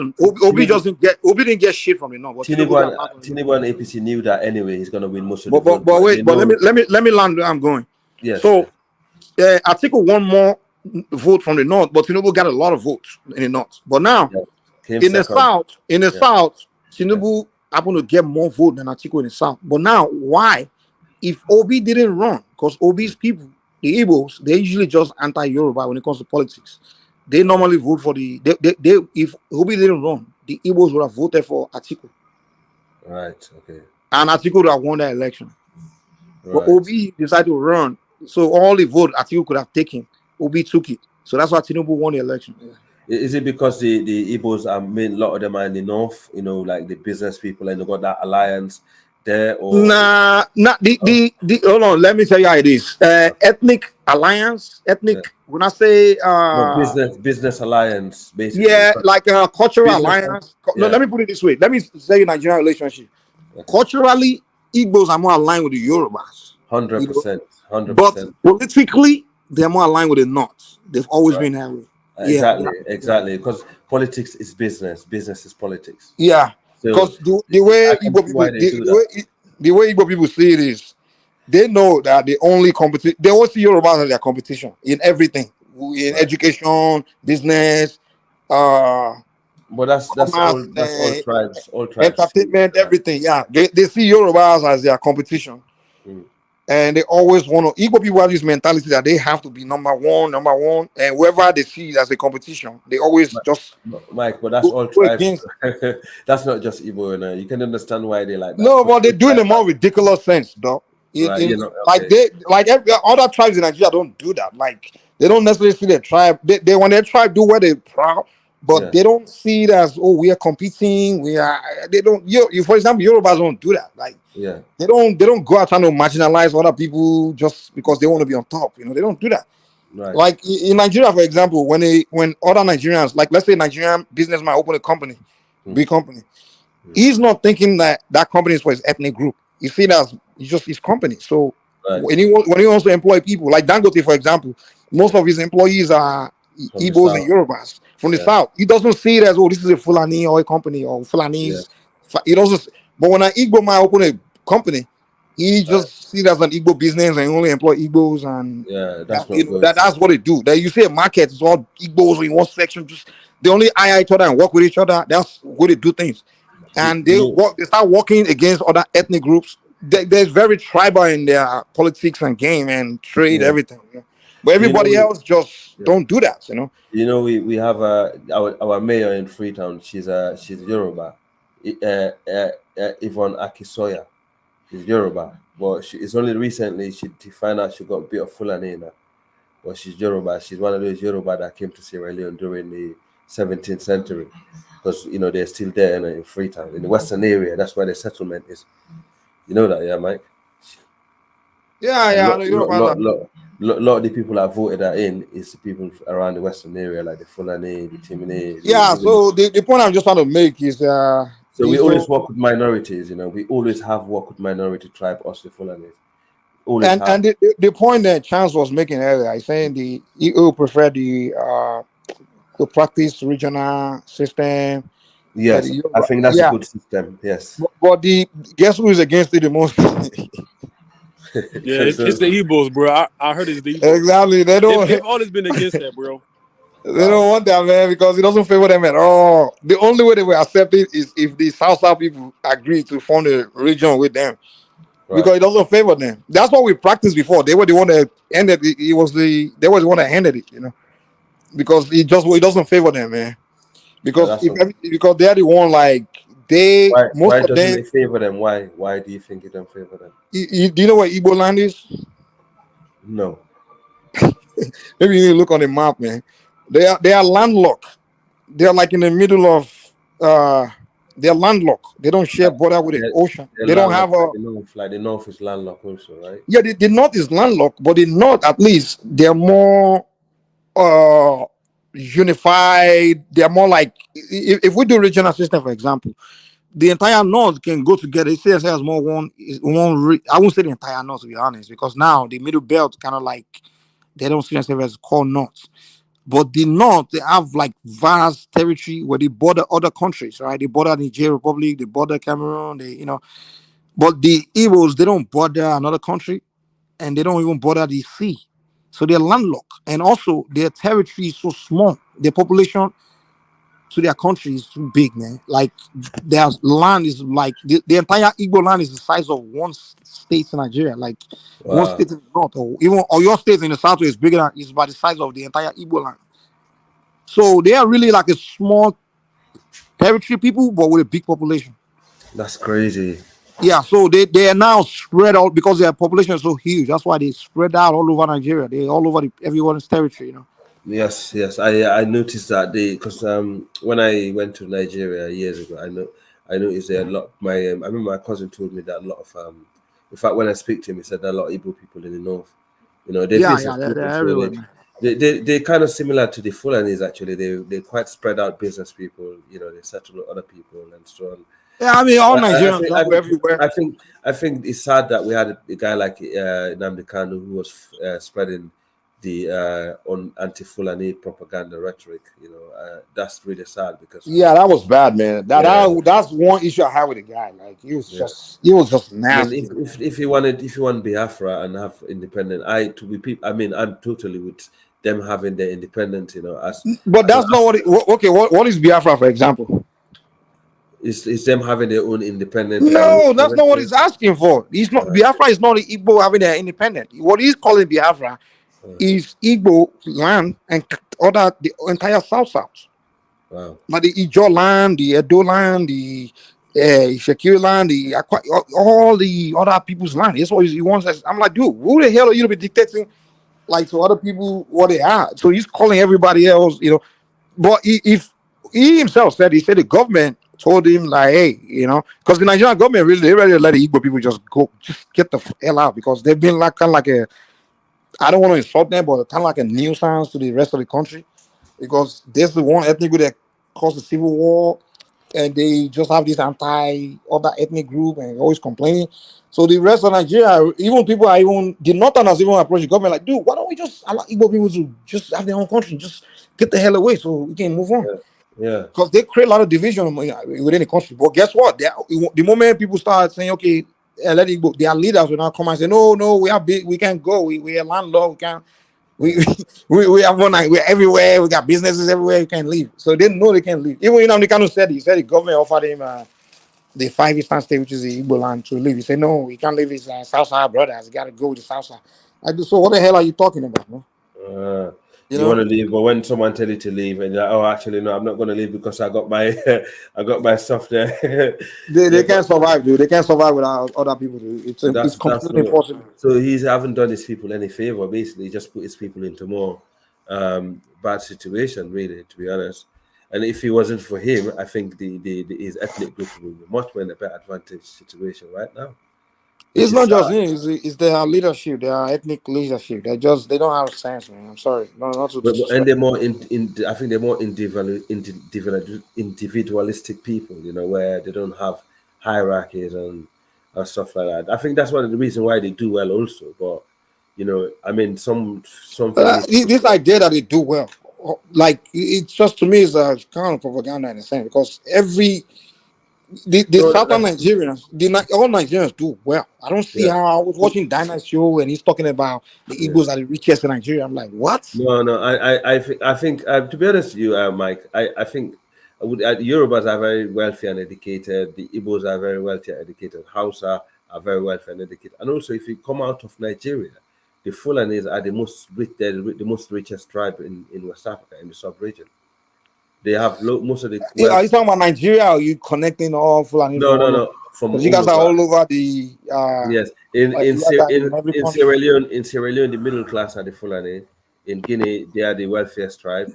In No, Senegal, yeah, possibly it's possible. Like if you guys are like all over, you guys are in almost every country in West Africa. So if we're gonna yes, have all your, I don't know all your wealthy people everywhere, but if yeah, you're gonna yeah, have them all together, there's a yeah, chance that you might be the wealthiest. It's possible. And yes. also, if you look at, is Dangote Fulani or is he just? It is Hausa. It's Oh, he's Hausa. out. Okay, okay. Rabiu, I think Rabiu is Fulani, but Dangote is Hausa. Yeah, yeah. But Dangote, if for example you pull up the top 10 billionaires in Nigeria, Yeah, Dangote is number one, and then the number two, three, yeah. number 2, 3, 4, and probably 5 are probably Yorubas. And then, well, let me say 2, 3, I'm for sure. But I'm not sure 4 and 5. But then, uh, after that, maybe 5, 6, 7 are also like Hausas. Igbos are probably, if there's an Igbo person in the top 10, it's probably maybe just one. Okay. No, you're gonna They're have not, like and you're gonna have they're like two, not. three Yeah, billionaires Fulani in Nigeria, but also in the sub-region, you will have, because in Senegal, most of in fact the richest people in Senegal, Gambia, Guinea-Bissau, Sierra Leone, Guinea, these are all Fulani. They're the one that control the businesses over there. And so if you add those in Nigeria together, and they probably would be, if not the richest, but one of the richest. I agree. But also the Yorubas are also very wealthy groups, and the Hausa are very wealthy group. They, in fact, they're going yeah. to. Even the South, if you go to Benin, oh, so many wealthy people, man. Oh, Delta, oh yes, man. So yes, in Nigeria, everybody's doing freaking well. Like, yes, and yeah. so this idea that I was watching Daniel's show, I don't know why he does. I kind of I don't like the way Daniel is coming up with Nigeria. He became Nigerian, just bringing this Black American mentality. It's not difficult. This one versus that one. I I saw go that easy. show he was doing Yoruba versus Igbo. I'm like, dude, stop Go coming to our easy. country doing this division shit, man. Come on. Yeah, go easy on my So brother. yeah, he was like, oh, he made one example. He say, oh, the Igbos are the rich. He was talking about Allen Onyema because he has a hairline. I'm like, dude, do you know the first person to have a hairline was MQ Abiola, Concord Airline? Yeah, He was the first yeah, to have a yeah, hairline yeah. in Nigeria.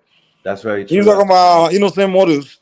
We have a not model. Yoruba got his own car manufacturing in Nigeria as well. The guy that owned So the guy that owned Gatwick Airport in England, the second biggest, is a Yoruba. exactly, it's a Yoruba guy. The thing is, what is happening? When you start hanging around Igbo people, they begin to brainwash you to believe that they are one special tribe.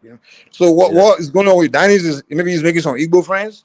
Maybe that Igbo guy is beginning to brainwash him like, hey, in Nigeria, we Igbos, we this. They just brag a lot, man. Yeah, They will brag and convince you that they're like this one special tribe among the rest. and if it's for you to say Fulani guy that will brag about his wealth, that's very difficult to see. It's very difficult. The Northerners they don't brag They about. don't- Especially one thing I would say about Northern Nigeria, they don't brag about what they have or who they No, have. They don't no, brag. It's just, no, never, people talk about education. Let me tell you, dude. Like if we talk about elite education, Mm. they're probably more Northerners. They have a lot of highly educated elites right from beginning. Yes, Maybe you can say like maybe the poor population. The yes, poor thank population you. don't have a lot of educated people. But if you talk about educated elites, a lot of the Northerners are there. Yes, Even with the South. very true. So when people are even guys are making stupid shows talking about the Northern have low IQ, that's why they can't rule. I'm like, are you kidding me, dude? Kaiser is where the money at. Remember that. Yeah, I know. If you think the Yoruba, the Igbo will put more super chat on, you just pick them up. Yeah, it's super chat. Yeah, you show is becoming annoying with this show. I mean, that's why sometimes I'm like, dude, this guy. I understand he live in Kenya. He's desperate for the money. I get it. I can give him a pass.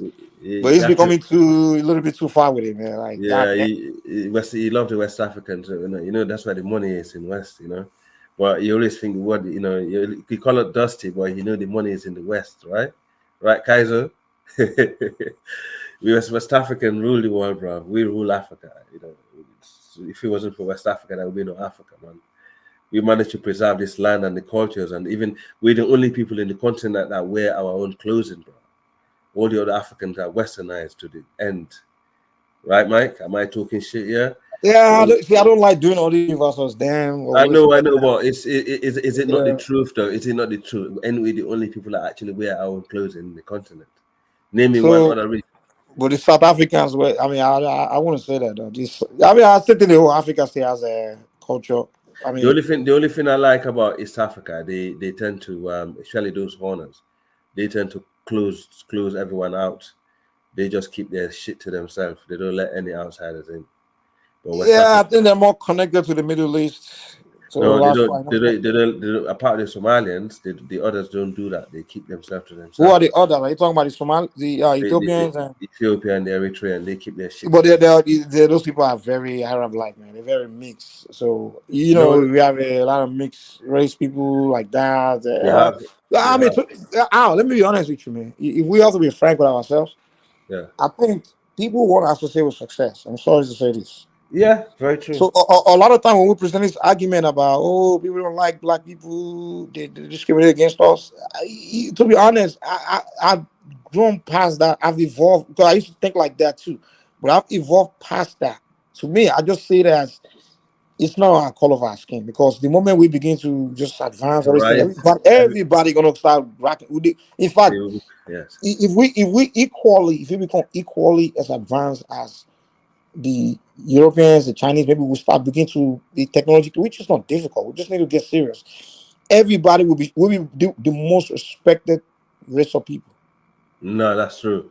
I We totally. will It will happen one day. because the other race we don't have much competition with us. Like what else can what can it bring to the table to say we're superior or we're lighter race? Hell no. If you No, produce your own aircraft, we produce our own. You put your own technology, you bring our own. Like let's say we get to the level of the Chinese, because there's no, nothing Europeans produce. The Chinese cannot bring out their own, right? no. Let's say an African country, just one country in Africa can do that. They will respect the rest of us because they will not know that. Oh wow, because But do you know why I respect Nigeria? One of the reasons why I respect Nigeria is because of they actually managed to build their own military equipment. yeah, we can say the thing Yeah, is we try see that's when one. people start saying we respect Nigeria because of this and that we some African countries are beginning to do better than the other. They're moving into, but we're No, not there no. yet. So the idea that we start pumping ourselves. Economically, you are fell in the chat a little bit. But what I'm saying, listen, right, Mike. We know.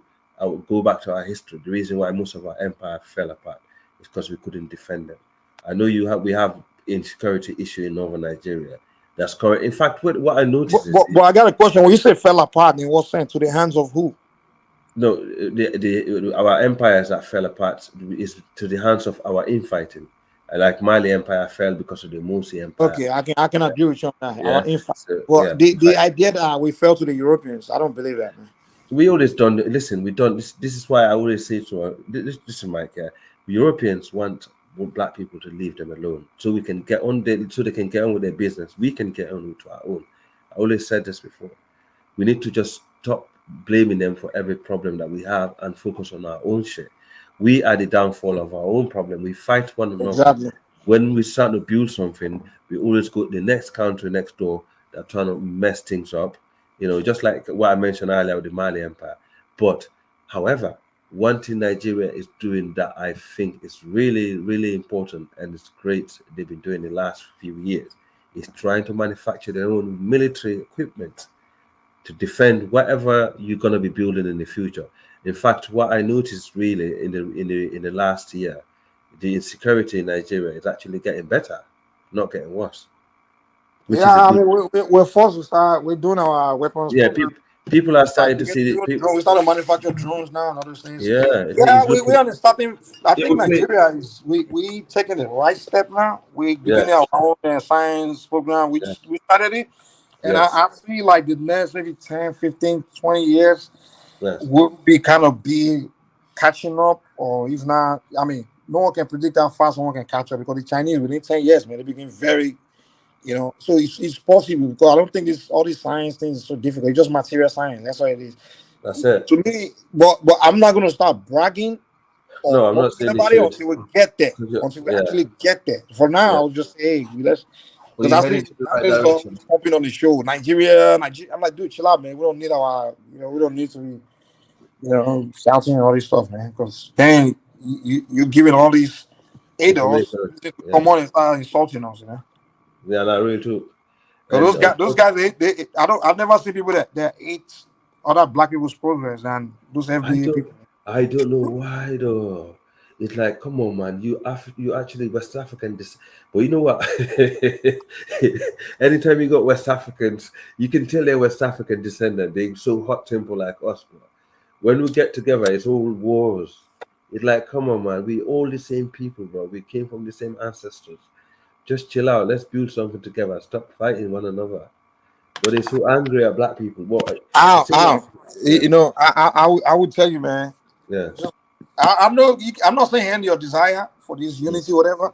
Keep eating yourself, but stop going to them to be telling them we need to. Just keep it to yourself, dude. Because it's like you promoting this. Unity. That's not The gonna thing work. is, let me put it this way. Mm. Yes, you can have that conversation with Africans. This unity thing, we can be cordial and be civil. But I'm telling you, dude, and a lot you don't understand until you've lived in the United States. African Americans are not people you want to be engaging all this kind of conversation, dude. Like that's the way they are, dude. Like you have to live in America to understand that. Like I wouldn't advise you to be sitting with them and be trying to say, let's come together thing. If you want to do that, you can have it with the Caribbean Africans. They can, but their ego is through the roof. The kind of people they are. Like I'm not saying all of them, unless you find educated ones among them. Yeah, you can have that conversation like Daniels or something. But just have it in a. But to be engaging them as they're just gonna be insulting you, man. And they're gonna be they will find grounds of insulting Africans on the internet all over. So just gotta leave them alone, dude. Like it kind of gets under my skin when I see all these Africans just constantly engaging them. Like, hey, let's come together, let's unite. It's like you just giving them ammunition to keep coming online and insulting them. These people are people you just leave alone, dude. Just leave them on their corner. No, I have noticed some of them are they're very anti-African. Definitely, I agree with you. Just leave them alone. Leave them in their. And I don't know. You never see me call on their channel, like no. or gather where they're gathering and be talking about Kumbaya. Let's come together. No.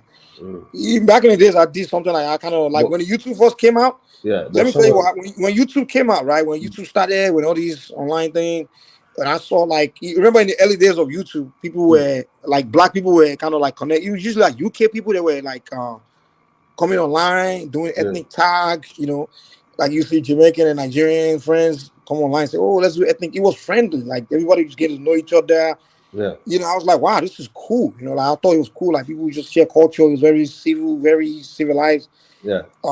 People of different ethnic background, black, and just discussing each other's culture. And it was positive.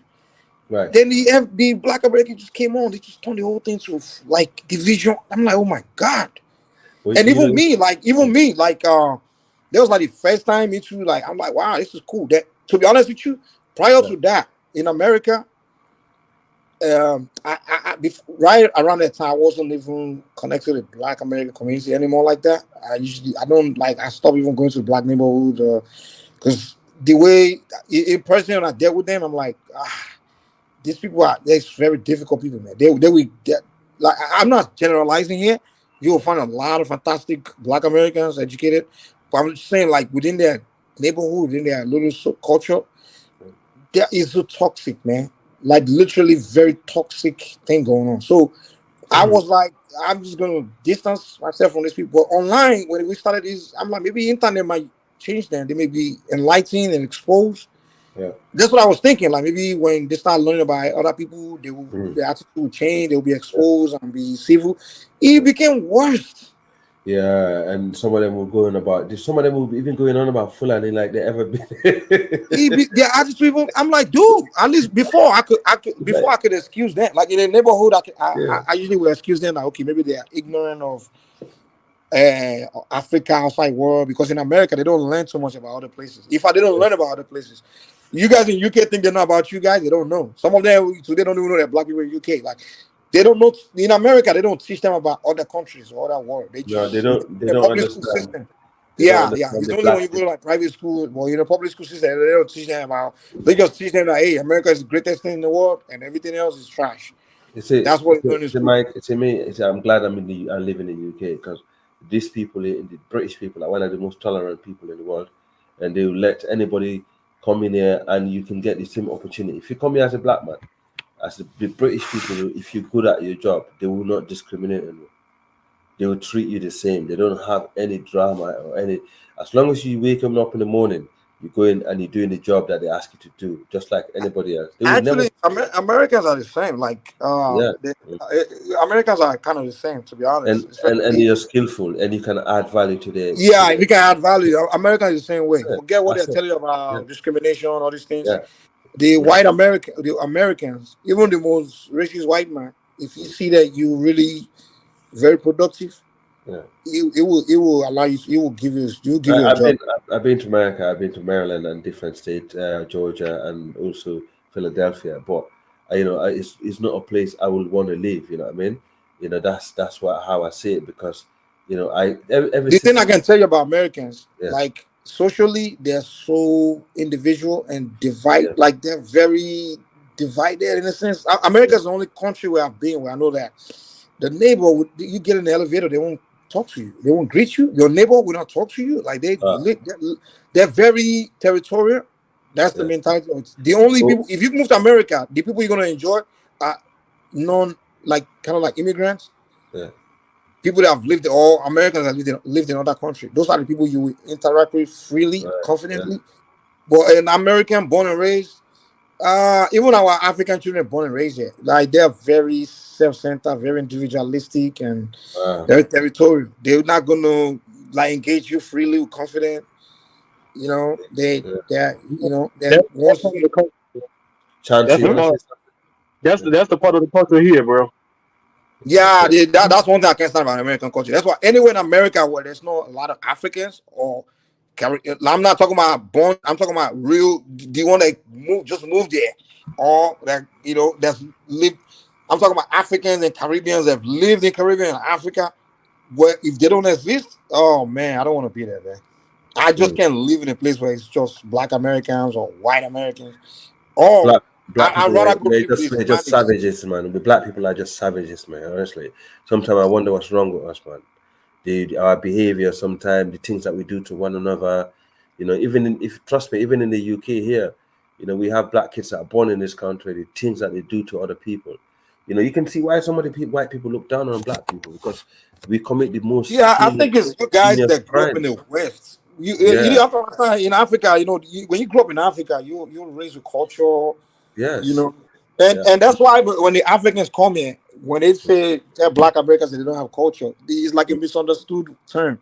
The Black American thinking you're telling us we don't have a way of life. Well, that's not what it meant. What the Africans are saying is you're now brought up with a code of conduct. In Africa, when you're grown up there, you're raised with a code of conduct. Like how to conduct yourself, how to talk to your elder, how to talk to people, that moral norms. You will learn that in Africa. And when you behaving out of control, they'll whip your ass as a kid, Exactly. Like the teachers will whip you, the parents or the neighbors will beat you. They'll whip you, they'll set you straight. But in the Western countries, your kids don't get beat. They're not going to whip your kids in school. And your neighbors is not going to correct your kids if they're misbehaving. So it's up to your parents to now teach you. So in America and Europe, if you don't have the two parents or the African parent that really teach you in the house, you're gonna be a spoiled brat, man. You're gonna be a destructive kid, in the community, in society. See, no, it's kind of similar over here, man. The black people here, we have black people that are well educated, doing the right things and stuff like that. But you got those mainly in London. I think that's where majority of the black degeneracy going on. Like kids that have been born here, even some of the African kids that are born here, they're committing the worst crimes and doing certain things. But saying that, majority of the crime that's committed in the UK are not black kids, but in the area where they are majority, they are committing most of the crimes. But the reality is, this is a country of opportunity.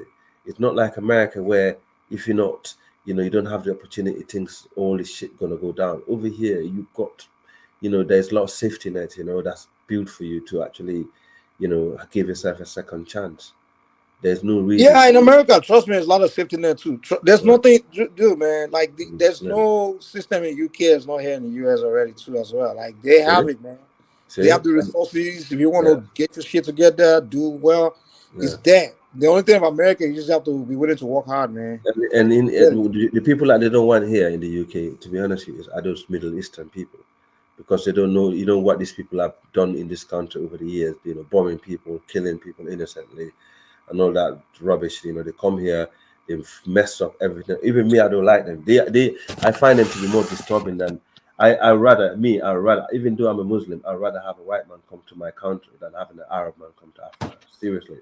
Because the white people will tolerate you come to their country and earn a living and do what you do, educate yourself and the children. You cannot do that to any of these Arab countries. If you go to any of the Middle Eastern countries, go there, even if you're Muslim like them, they will never tolerate that shit, man. They don't want black people. And in fact, those that moved into the black communities are more discriminatory towards black people than anybody else. So this is one of the things I always say to my own full people as well. Listen, just because you're a Muslim, don't think the Arab man is the ally and the white man is the enemy, because that's not the case. The white man is more close to you. These Europeans, they're letting you come to Europe.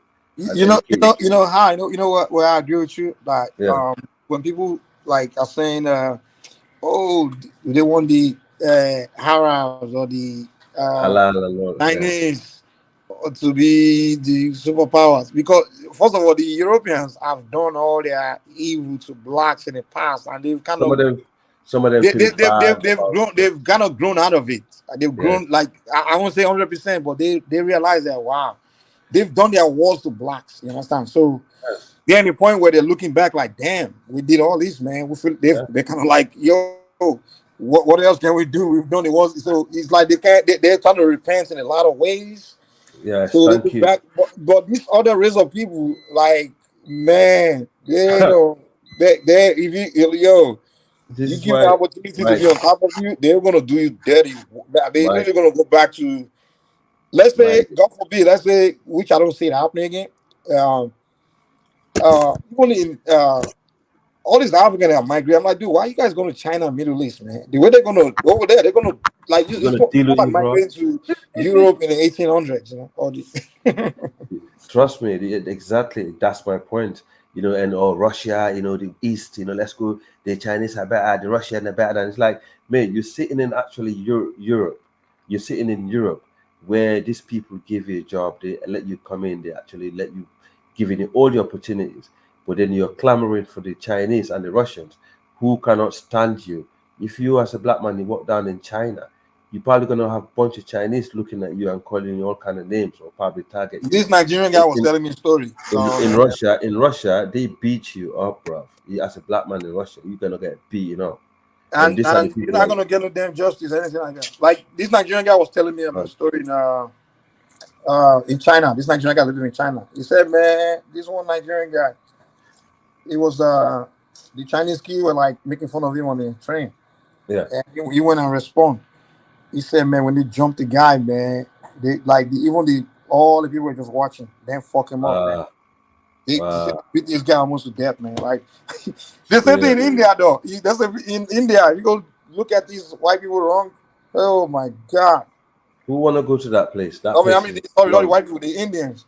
That place, India. India is the biggest slum in the world. Who want to ever want to go there? I was watching video of Africans being attacked in India, dude. Well, it's probably I can't. Well, I look at the story, but it's just dumb Nigerian that went there with drugs and stuff. So I really can't blame the Indians for that. Yeah, some Indians can be xenophobic. Well, that's what I heard in India. I don't know about the Indian diasporas, but in India. But Mike, I wanted to ask you something. You said something about like you not wanting to be around like white Americans or black Americans. What do you mean by that? Say it again. Now you had said something. You said you wouldn't want to be in a place where it's just white Americans or black Americans or something like that. Yeah, from my experience, yeah. I'm not saying I don't want to be around you guys, but I'm saying there gotta be a lot of Caribbeans and Africans or immigrants, You talking about like a living situation, or you talking about like in the city or living situation, or just like in a club? Like, what do you mean? No. Like a community or neighborhood is just you guys, man. Because your mentality is just. I mean, I'm not saying you as an individual. You'll find I said the general mindset of an American is too individualistic and very discriminatory and ego-driven. Even look at just look at online alone when we get together in a I mean, let's not like I'm just, it's not because I don't like American, but it's just you guys. I mean, the mentality of the average American is too self-centered. It seems like it's self-centered and competitive. It's more like you trying to hang out with somebody and you see you as a competition. But I don't know if you grew up in Africa, like how. Yeah. When you went to high school in Africa, when you grew up in the communities, anybody really care whether you are this premium, you are better, or you are no. They don't care. People just want to enjoy each other. They just want to share, socialize and cook together, and just we just respect the elder. Whoever is older, give more respect. We just everybody just live simple. Mike, it seems like you have mostly like a bad experience with like Black Americans. It seems like. Yeah, it seemed like it a little bit still, but maybe we need to find out why you have that, and obviously it's a genuine, feeling to have. Nah, I'm just saying, like, big. I think I kind of get it. Like for Al, Yeah, I want to say like it probably like in the 80s and like 90s, like Africans kind of had it kind of hard. I ain't gonna hold you, like Africans and Haitians. No, like, honestly, you see, what Mike is coming from. I grew up in the UK. When I came to the UK, because I came here young, right? I faced the same thing with the Jamaicans, the same discriminatory that Mike mentioned towards how the Black Americans. But not the Jamaican that grew up in Jamaica, though. Yeah, no, the Jamaicans I grew up with here, they were born here. They call it. Yeah, that's what I'm saying. Yeah, that's the point I'm trying to make. Like, they was really discriminatory towards me as a Black African. I'm telling you, man, they was like, not only me, but majority of Black Africans find it really difficult. It's a Western culture. Yeah, and they it's funny. It's funny. Like when I was growing up in school and stuff like that, right? Like, besides like African Americans, like Jamaicans and Trinidadians. Yeah. And like Guyanese, like they were always seen as like popular or exotic and stuff like that, and women would date them. But like back in the days, like Haitian, African, like it was I don't know, man. It was, I guess, I don't know if it was like the media that projected like this image of them, but just people just viewed them as like not being attractive or just being like savage or whatever the case may be. But I think it's mainly from the media. And they would just always show like they would always play like poverty porn type videos and and then like even like the foods. Like I remember this Spanish chick used to tease this Haitian kid that used to live in my neighborhood because like the food that they make, it smells like a certain way. You get what I'm saying? And she would just always be like, "Oh, you sticking Haitian, stuff like that." And people used to be like she got beat up. She got beat up for doing that though. I love Haitian people. Haitian people are great people, man. Yeah, facts. Great. But I think Mike is coming from like probably came from like a hostile environment at one point towards like Africans, and he probably experienced a lot of like hardships from Black Americans. Actually, John, that's not even the point I was making. I'm not making the point of I'm not. No, but I'm just saying generally when I hear you speaking, Mike, like it seems like you just had a bad experience with Black Americans. Listen here. Hey, most Africans, bro, they went through that, Well, hold on. But I get that conversation about the bullying thing, but that's not the one I'm discussing today, though. I'm just speaking about the American mentality in general, in terms of they don't socialize with their neighbors. They don't greet them. They don't. They're too self-centered. So that's different from the old bullying thing. That one, all right. So when you talk about that, I kind of disagree, honestly, because I think it depends maybe on you. Like your neighborhood or whatever, because I just remember growing up, we were always like outside with our friends and family. Like we would stay outside, have block parties, cookouts all together. Like my mother, she would give permission to some of the ladies that were in the neighborhood to like watch after me and my brother, or even like spank us if we got out of the line. You get what I'm saying? But we had that community kind of bond back then. You get what I'm saying? But this is like, maybe in the East Coast. I was born in the 90s. It's not like I was born in like the 60s and 70s. I was born in the 90s, and that was still happening. Yeah, but I guess it depends on like the community. Like where you come from, Boston, but you never even have that because those kind of. But in most part of America, especially in the Southern West Coast, or this, it's just many part of America. It's just the general. Anyway, people don't. Hey, but I would say I just always thought like in the South they were even more community based. That's what I always thought. Like. Nah, that's what it always seemed like to me. No, okay. Yeah, somebody from the South have to come in and talk on that. But I always thought they were even more community centered than we are. You get what I'm saying? Yeah. In the North. But like I said, I grew up. I had a good childhood. We didn't really have much. We didn't have a lot of like amenities and stuff like that. But we had each other. We had a lot of fun, bro. I ain't gonna hold you. But sorry, I mean, you're Gola Geechee, not being funny, but you're cultured people. You're very known cultured. Yeah, but no. I'm a descendant of Gullah Geechees. I didn't grow up practicing Gullah Geechees culture. Okay. I grew up with my grandmother, speaking it to us and stuff like that. But I didn't, and eating the foods and stuff. But I didn't grow up Well, in. you said your grandmother I and your didn't grow up in a grandmother, culture like that. your grandmother had the culture, right? And you probably have some of that in you that enable you to see things slightly different to the others. Nah, I don't think. I don't.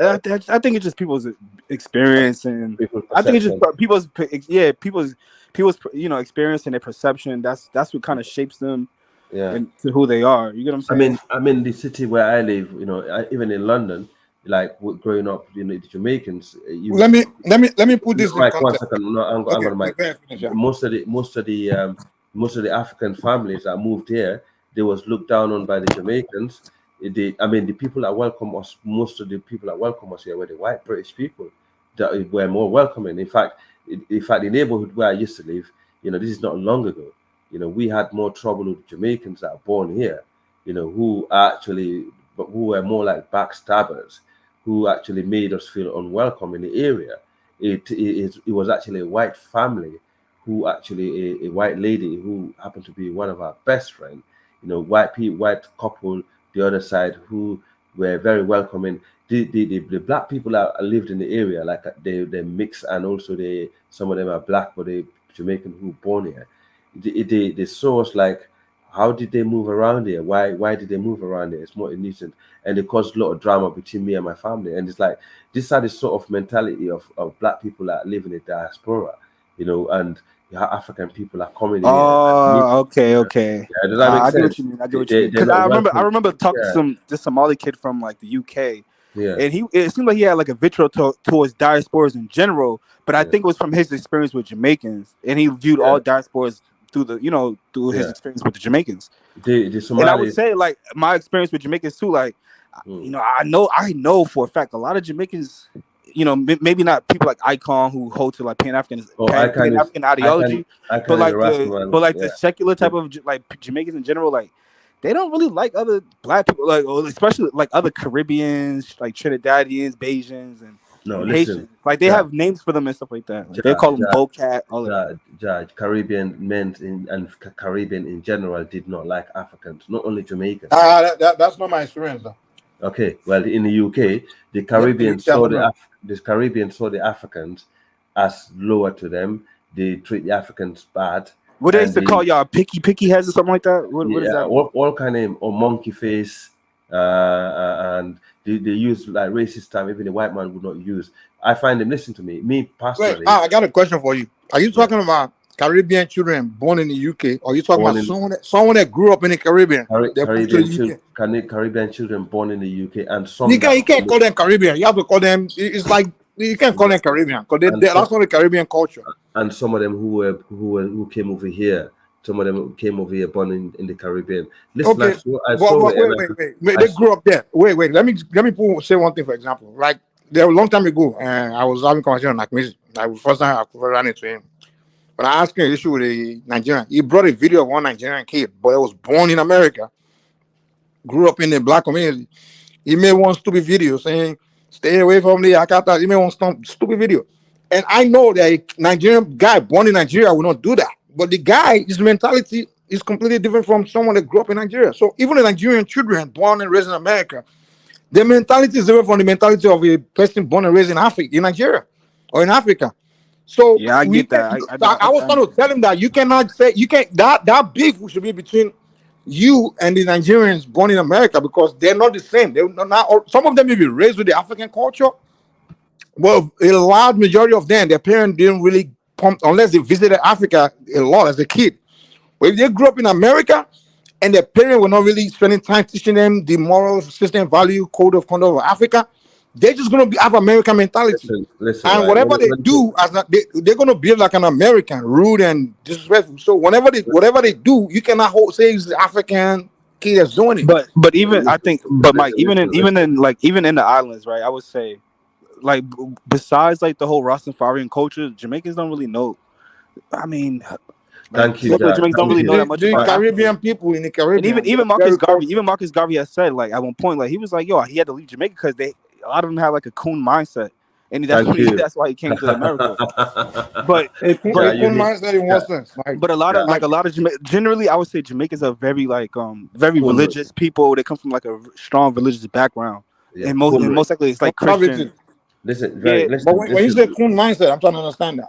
Okay, wait. Like they didn't care for like Africa like that, and black people, all the black people in general. At all. The only Jamaicans, do not listen. But I still see that to some degree, or not now, but growing up in my experience, I would see how Jamaicans, how they would treat other Caribbeans, like how they would look down on Haitians and look down on Bajans. No, let me tell you what it is. But we were always cool. They were always cool with Black Americans for some reason. I don't know why. Yeah, do you know why? Because you're Black American. Listen, right, Mike?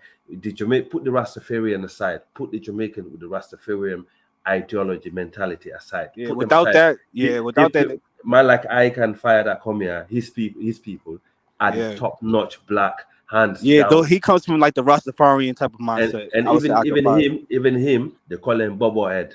Yeah, in Jamaica. Dirty Dread, Bobo Head, all that. Thank you. Even him, they look down on him. His people look down on him and his mentality. I'm telling you now, right? Because I grew up with these people. I speak Creole. Did you grow up in Jamaica? Hey, but listen, those ones that say that they're usually the ones that come from the Christian background. That come down like heavily religious, heavily those up in the came church from and stuff. Christian background, and those that came from that typical Jamaican. Look at the movie. Look for this movie name on One Love by Kimani Marley is in that movie, right? No, we can't go by One Love. It's a movie named One Love. No, I'm just saying because I from my experience and then from watching that movie, I understand what it's. I see that experience from my experience. What I'm saying is that I'm not basing it off the movie. I'm just saying that movie confirmed my experience. That's what I'm saying. Thank you. So in the movie One Love, right? Kimani Marley, he's the Rastafarian, and you can see the other Jamaicans that grew up in the church. They look down on him like, oh, he's a vagabond. He smokes weed and this and the third, and just to stay away. They told their daughter to stay away from him, like he's no good. Why everybody does that. Why do you hold on. Mike, sorry. In the UK, ask any black African that if Kidola was here, he would. I know the Jamaican culture very well. The Jamaicans and the Caribbean culture in the UK, they was very anti-African, Well, calm down. I'm not disputing that. Well, calm down. I get your point. Like in the UK, the community of the Jamaicans there. The Caribbean UK people who have adopted Western mindset. No, those that came over. Hold on. Also, both of them, not just those that are born here. The one that came, they joined their community and they adopted the Western. Okay, for example, let me say this. Like the Nigerian community in America has grown to some degree. We have first generation, even second generation Nigerians now.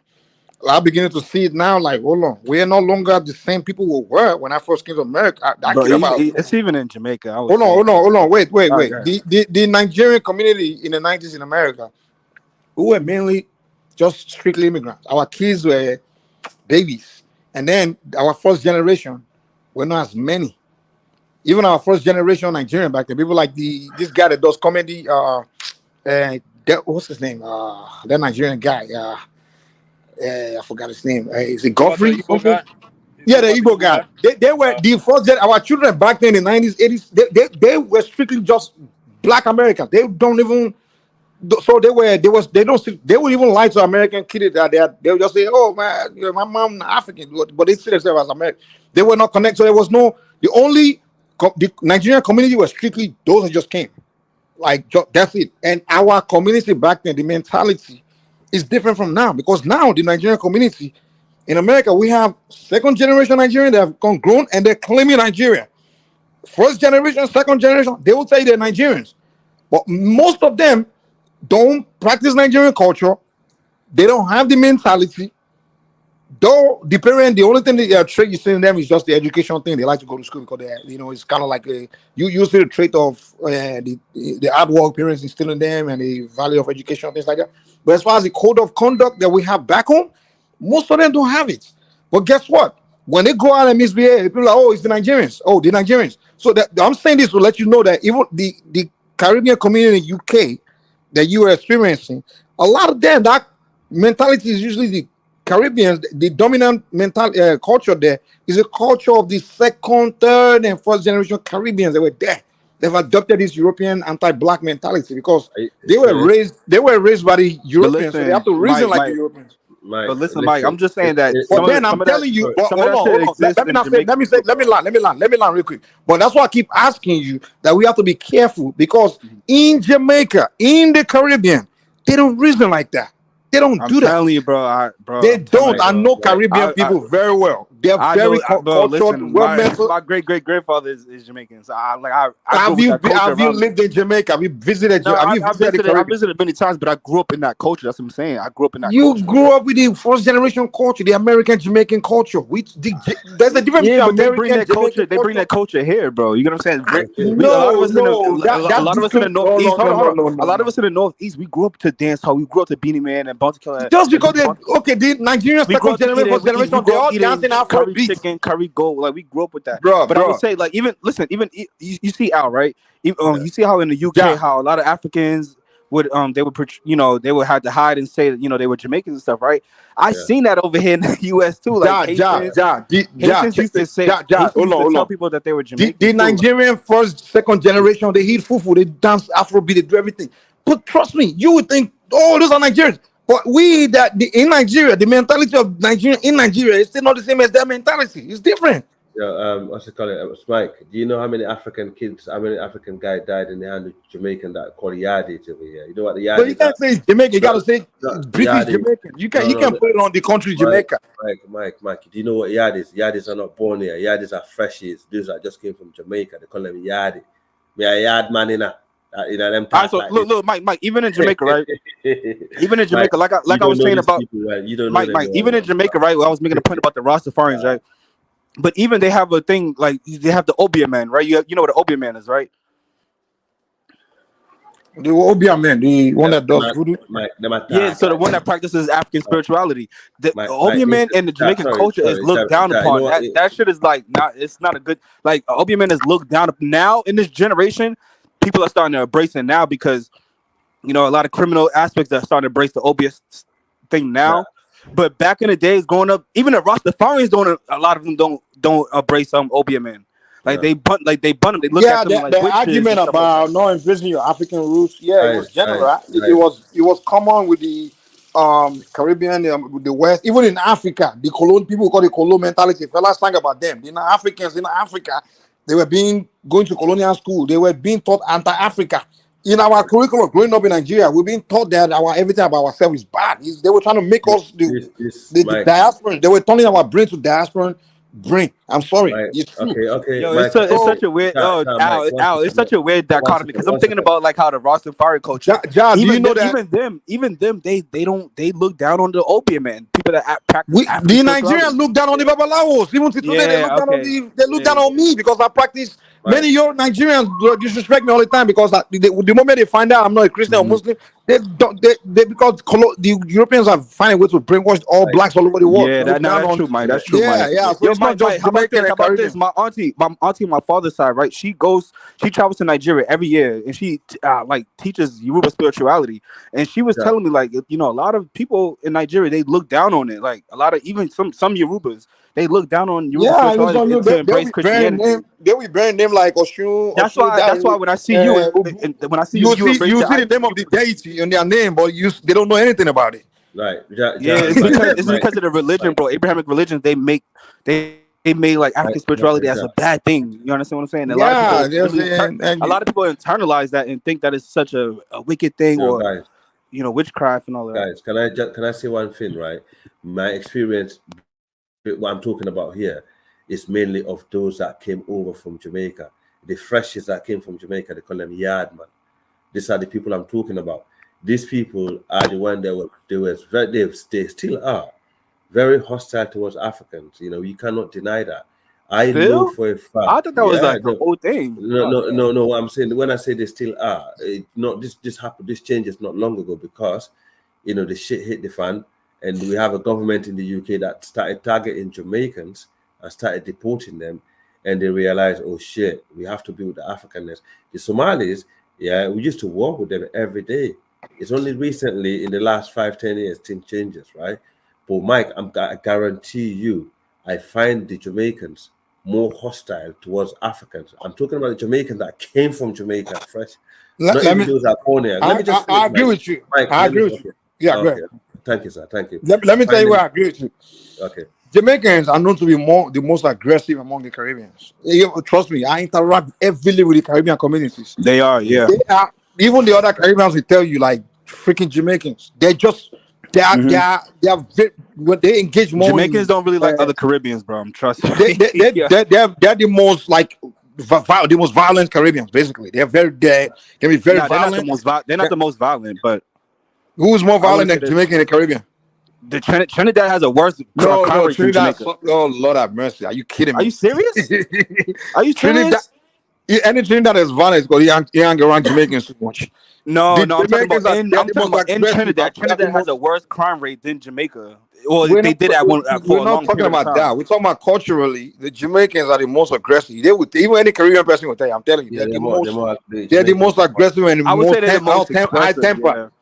They're typically very hot tempered and very. It's just they're them. more like African people. They're more like West African Nah, tempo. they're not. They're not. No, West they're Africa are more not like that. No, I like would say, West listen, African, I would say they're very like like when it tempo, comes to Jamaicans, like Nigerians, and Black Americans, like we're very expressive. I would say that Yeah, we're Jamaicans are expressive, very but I'm expressive. talking that's what I'm about trying to say. even the They're Black very Americans. expressive, very Only blacks I outgoing. knew that they used to not really fuck with them much. It's the Jamaicans because they know that Jamaicans their head is they only understand good. They don't know come. You know they can get violent in front of police. They don't care like those. I know that they're known for that. Very aggressive like that. So now among them, those aggressive ones, when they see someone that's I think that's acting why Black soft, Americans end up they tend respecting them. to, huh? Now I was saying I think that's part of the reason why Black Americans started respecting them because when they first got Yeah, over here, Black American respect you when they you know when you when are Black crazy. Americans bully people and you don't fight back, then they're gonna continue to bully you. But Jamaicans actually Exactly. fought back, Exactly. So the Jamaican so were they the only garnered one they like a don't fuck respect with. from They Black don't mess Americans. with. They mess with everybody else, but instead the Jamaican because they will say the Jamaicans are crazy. That's what I'm saying. Like they will, the Black American will mess with No, everybody I'm not. else. Hold on, whoa! Don't paint it like we cower down to them. Like there's war, Nah, they you be got wars when you and shit got that once happening. Black American had a Jamaican accent, they walk away. They Black walk Americans. away. I'm telling you, Jamaicans. The only way they can fuck with us is with guns. With hands, they can't fight. No Jamaican can't fight at all.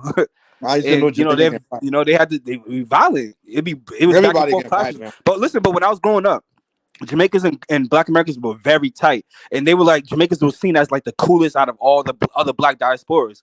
So it's funny how Al says like his I think experience the in reason for that was because Jamaican were being promoted in the media positively. They had yeah, Bob like yeah, that's what I'm Marley. saying. Like Yeah. the culture, especially in like New York and Boston and New Jersey, like Jamaican culture was it was prevalent. Yeah, the Jamaica's been around music, since yeah. like the Black 1940s, American like to 1950s. associate with anything that appear cool on the media. That's just where Black American roll.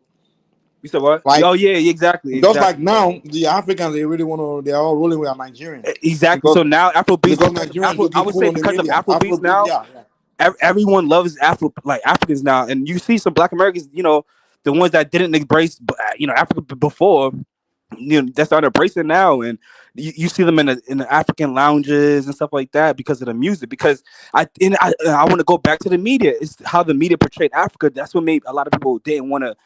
They thought Africa was backwards and stuff until they started seeing Burna Boy and DeVito. These dudes are flossing. You get what I'm saying? Remo, these dudes are flossing. So they're like, Africa's lit. Like, you get what I'm saying? And then that's why people started to, some of the people that don't study the history, don't know history, and they only base everything off of entertainment. They started to embrace Africa. But right now, Afrobeats is popping, like, especially in my city. Everybody, white people, everyone rocks with it. Mm-hmm. Yeah. But Chance, you wanted to say something? You said something about your experience. Yeah. No. I was saying. I mean, every country you go to, you're gonna interact with different people. You're gonna see the good ones and bad ones. That's the way I see it, man. Yes, when I came here, I came here when I was a baby, man. Right. So I was shocked too. Like, man, Black Americans. They were so not all Black American, but when I went to school, the African kids, man, were getting bullied. I used to fight back. You know what I'm saying? But I used to get into a lot of fight. So I'm like, damn, why is it that only Africans getting picked on? You know what I'm saying? All the time. I'm like, I didn't like that shit. Right, I was talking to Nagmizi, right? When I was in New York City, the Liberians, right over there, they were fighting the Black Americans a lot. They used to get into it. You feel me? So, I mean, that one was very violent because man, they were killing each other too. Did you know about that, bro? Yeah. I never heard that because Oh in man. Boston we don't really have like a large African population. We have like Somalians, you might see some Nigerians here and there, but we don't really have like a large African population. We mostly have Caribbeans. I mean, and Cape Verdeans. I would say the largest African population we have out here is Cape Verdeans, and they. To them, Cape Verdeans. Look, to us in Boston, right? Cape Verdeans weren't even looked at as African. They was looked at as like exotical. They were looked at as exotical. And a lot of them are violent too. They're very violent. Even on the continent, those motherfuckers, they don't think they're Africans, bro. So we don't even. Some of them do, some of them don't. Some of them do. I would say it's half and half. They don't see themselves as African. Trust me. Nah, it's half and half. It's half and half. Even on this platform, right? Because I just moved into a house, right? And I had Boston furniture. It was some Cape Verdean guys that were bringing the furniture, and they were like black Cape Verdeans with dreads and everything. And I had him going. He came on the panel and was like, "Yeah, no, my part." He said it's half and half. He said some people that are more darker skin, African phenotypes, those are the ones who embrace Africa the most. And then you have like the lighter skinned ones with the hazel eyes and stuff. They don't really, But I'm just saying here in Boston, because we have the biggest Cape Verdean population in America, right? Yeah. They were seen as exotical. Because of their admixture, I would say, right? The Cape Verdean women were very sought after because they had the African features, but they were light skinned. They had curly hairs, they got hazel brown eyes. Yeah, they're pretty, man. I ain't gonna lie to you, man. They sexy. Even the men are they're violent too. So I would say Black Americans, we respect violence. Like, you get what I'm saying? You have to be violent. You have to fight. Yeah, that's one thing about Black Americans.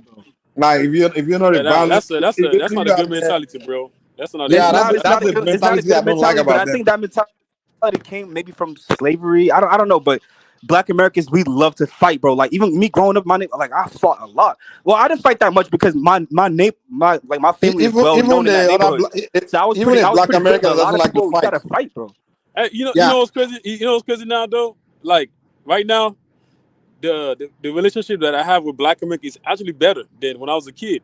So I'm like, man. So I started looking at things like, because even when I came here, all my friends were immigrants, like from even Mexico. I don't even like Mexicans no more. But you feel me? When I was young, man, I had all Mexican friends. Yeah, I was cool Mexican. Yeah, because I had a lot of things in common with them because we used to go play football. You know what I'm saying? But now I don't have nothing in common with those motherfuckers. Yeah, I play a lot of soccer with Mexicans. Yo, bro, chance. Africans right now, right now, Africans, especially in my city and probably New York too. Africans are popping right now. Like everybody loves Africans because I want to say it's because of Afrobeats and maybe Nollywood to some degree too. Because you have people like Juju, like they watch Nollywood. You know what I'm saying? So, like I would say that Nigerian like pop culture is what made a lot of people pay more attention to Africa and wanted to embrace Africa from the pop culture. Another thing, right? I want to say something. The whole COVID situation also made a lot of people embrace Africa. You know what I'm saying? I mean, not the COVID. The George Floyd's Black Lives Matter whole situation that made a lot of Black people embrace Africa too. If you notice, the people that were the expats that were going, Black Americans that were going to Africa, it was like an explosion after like the George Floyd situation because they felt like they were done with America. It was toxic, and a lot of people ended up moving to Africa. Some came back, some stayed. But I noticed like whenever something we got a long way to go, my guy. Definitely got a long way to go. I think. But I think the more Black Americans that kind of like from like myself that like just kind of gave up on the system a little bit, or they don't have too much hope in the system, you're gonna start to see them embrace Africa more. I would say. Yeah, I think. I mean, like me, bro. Like me, I know like when I see somebody like a Black, I know which one to like stay away from. The ones I like, one of my guy friends, he's a Black American, right? So if you just acting ignorant, you say some stupid shit. Yeah, that's the one to stay away. But even Black Americans got to stay away from those type of people too. Yeah, so that's not the one that's saying Africans don't fuck with us. That's a lot of what Africans are doing now. Even listen, my doctor, bro, he's a Black American guy. So I don't ain't got it. Certain people I don't entertain them, bro. That's why the Africans even chance like me growing up, right? Like how my parents like taught me to like respect and love pretty much all culture, but I grew up with a lot of Afrocentrists, Black nationalists, influence in my lifetime growing up. So Hey, whenever I would see like Africans or Caribbeans, like I want to know about their culture. I always came up to them. They tell me like, oh, if I hear like an accent, I'm like, oh, where you from? And they tell me Nigeria or wherever, and it just draws me in. And they be so surprised, like, yo, how do you know this? How do you know this about my country? Or they just be more surprised and very happy. It seems like they be happy as fuck. Let me tell you what's funny, bro. When I was a kid, when I came here, the ones that actually look more African, those are the ones that were anti-African, bro. And I'm like, man, that's true. That's true. I'm like, dude, yeah, you Black Americans are a little more African. They want to hate Africans the most. Yeah, you dark. You look like you came from West Africa, and then you anti-African. You're so right, brother. You're so right. That shit used to like get to me, like, man. Those are the ones that hate you the most, man. Yeah, the ones that look more African. The ones that look like mixed, mulatto. They got some different DNA. Those ones that even embrace African. Cool. I'm like, man, that's those ones are more nice to you. Those ones are more confident. But the ones that like, that's when did you grow up in? New York City. I grew up there my whole life. Then I moved to Texas. Then I moved to Louisiana. Then I'm back in Texas right now. I live in Texas right now. It's more terrible in the Texas and Louisiana area. Have you noticed like a difference or like a contrast difference of like experience with Black Americans in New York City and in Texas? Yeah. Hey, listen, man. I think the South, the blacks here, they more. I think for me, they're different. Yeah, they're much nicer though than the. But they are more ignorant though, man. Yeah, they're ignorant though. They like they have less cultural exposure, right? Would you say? Yeah, they're less exposed. Yeah. But they're not as they're different. There's a good and bad side of both sides. They're not as violent as the East Coast. Yeah, kind of like, they're they're not as like I would say so like streets where things can go bad quickly. But I would tell you though, like towards an African, like they don't like they can be more negative towards you. Right. Because they are less exposed. But the East Coast more and more like if you present yourself, if you're an African and then their issue is just not so much of because you're African in a sense. It's just more of the way they connect. Yeah. Right. They culture, how you present yourself, how you dress. They go evil on you. Because even up here in the Northeast, right? When like Black Americans from down south, when they come up here, they get shitted on too because of how they dress and how they country. Oh, you a country bumpkin. They'll say you're a country bumpkin. The East Coast don't really generalize completely. They don't. No, not really. But I'm just saying generally, like. But in the South, it's more like you're an African. That's it. But again, I feel like it's a lot of that is based on perception and ignorance. You get what I'm saying? They're ignorant. They're more ignorant in the South. Yeah. But I'm saying Black Americans in general and just Americans in general, they're ignorant when it comes to Africa. You have white people, Black people alike. They look at Africa like it's just just undeveloped and just like. No, honestly, like it's just based off of what the media show. They've been brainwashed. People don't want to embrace. People don't want to embrace. Well, I gotta give it to white people though, man. When the white people get to know a Nigerian, they realize how intelligent he is. They'll give you all the respect. They respect give you respect quick. Yeah. Here's another thing with white people too, right? I would say they respect Africans more because we don't have Africans and Black Americans don't have the same experience with white people. So when y'all come over here, y'all don't really have that. I don't want to say inferiority complex, but y'all don't have that same. I'm gonna just say experience, right? Because you talk about that aggression, right? That's what. The aggression towards white people. You know what I'm saying? Black Americans sometimes could be very aggressive and very expressive of how they feel about white people, and it kind of throws white people off. But when Africans come over here, they don't have that same experience with white people. That direct racism from white people. So they don't listen, bro. You know what's crazy to do? You know what's crazy to do? I had a job like when I was my early 20s, bro. And I just come there, work, make my money, and go back home. And the manager, he's a white dude, but he's a Mexican white. You know what I'm saying? Those white, they look white, they got blue eyes, but they speak Spanish. The guy just like me, man. He's like, man. And I've noticed, like, some of these blacks, they would think like, oh, us Africans. Yeah, like we be kissing white people's ass, but we don't. He just like me because I come there do what I got to do to make money. Let me finish. They were getting jealous, bro. They were sort of attacking me and shit. And then the guy moved me up to a supervisor, right?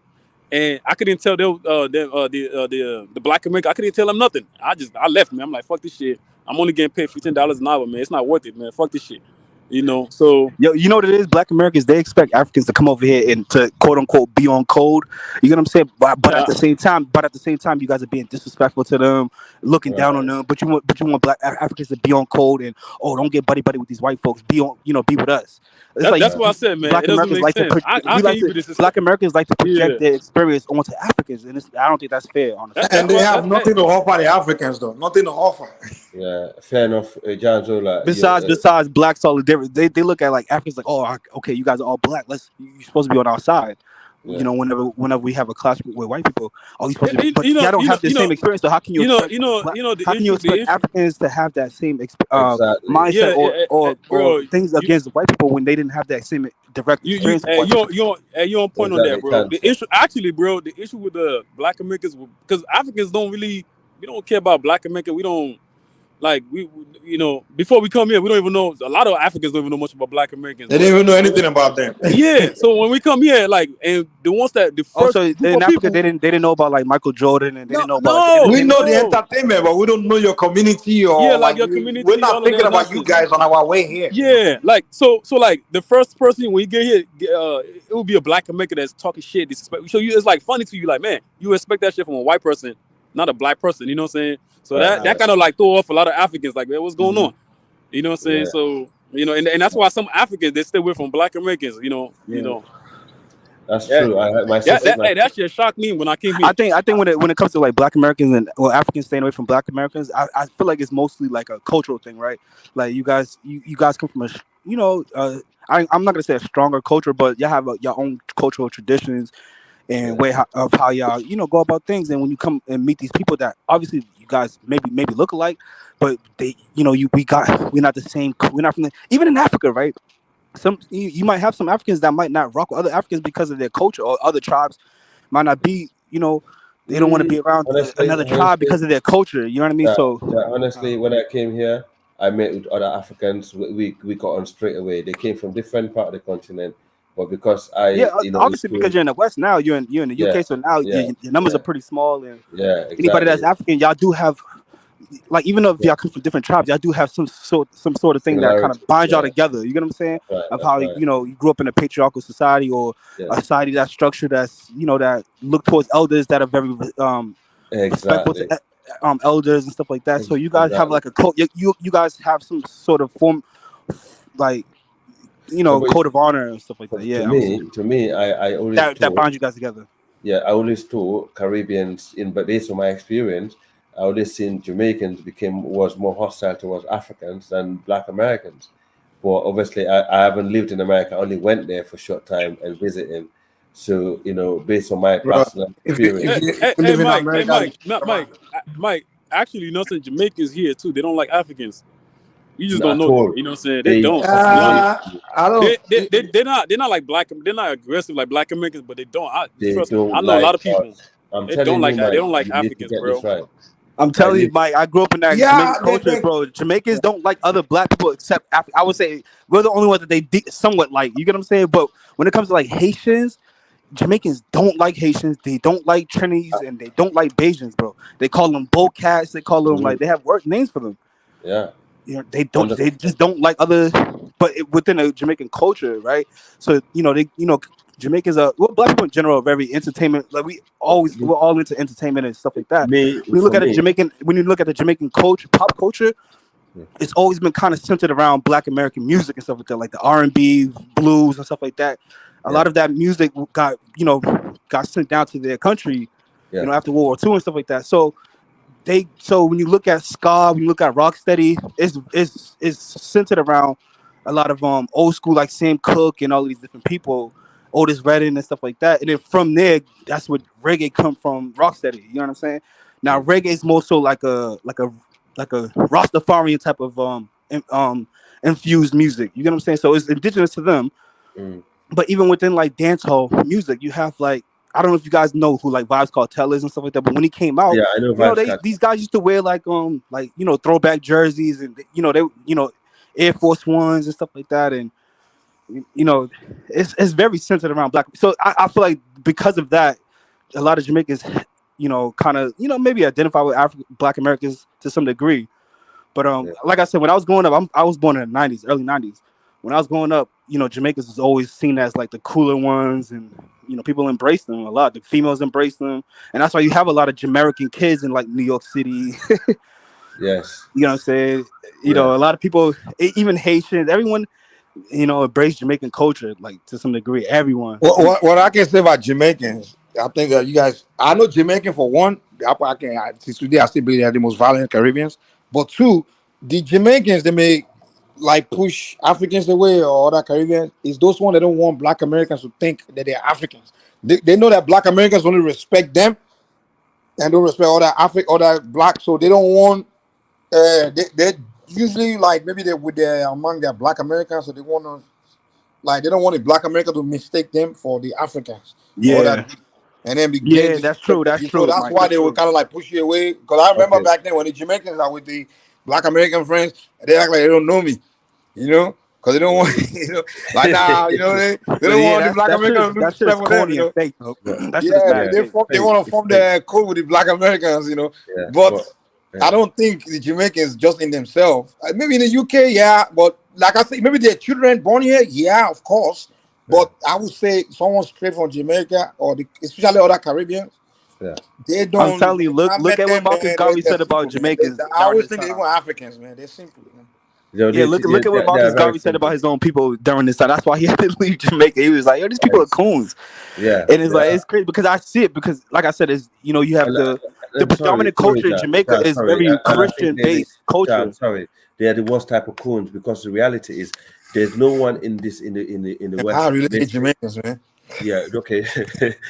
You know why? Because they sell this Africanness and this blackness more than any Black in the diaspora.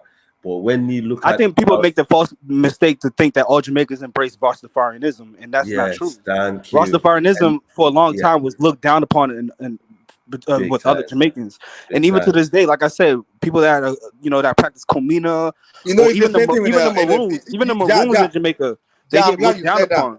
I'm glad you said that.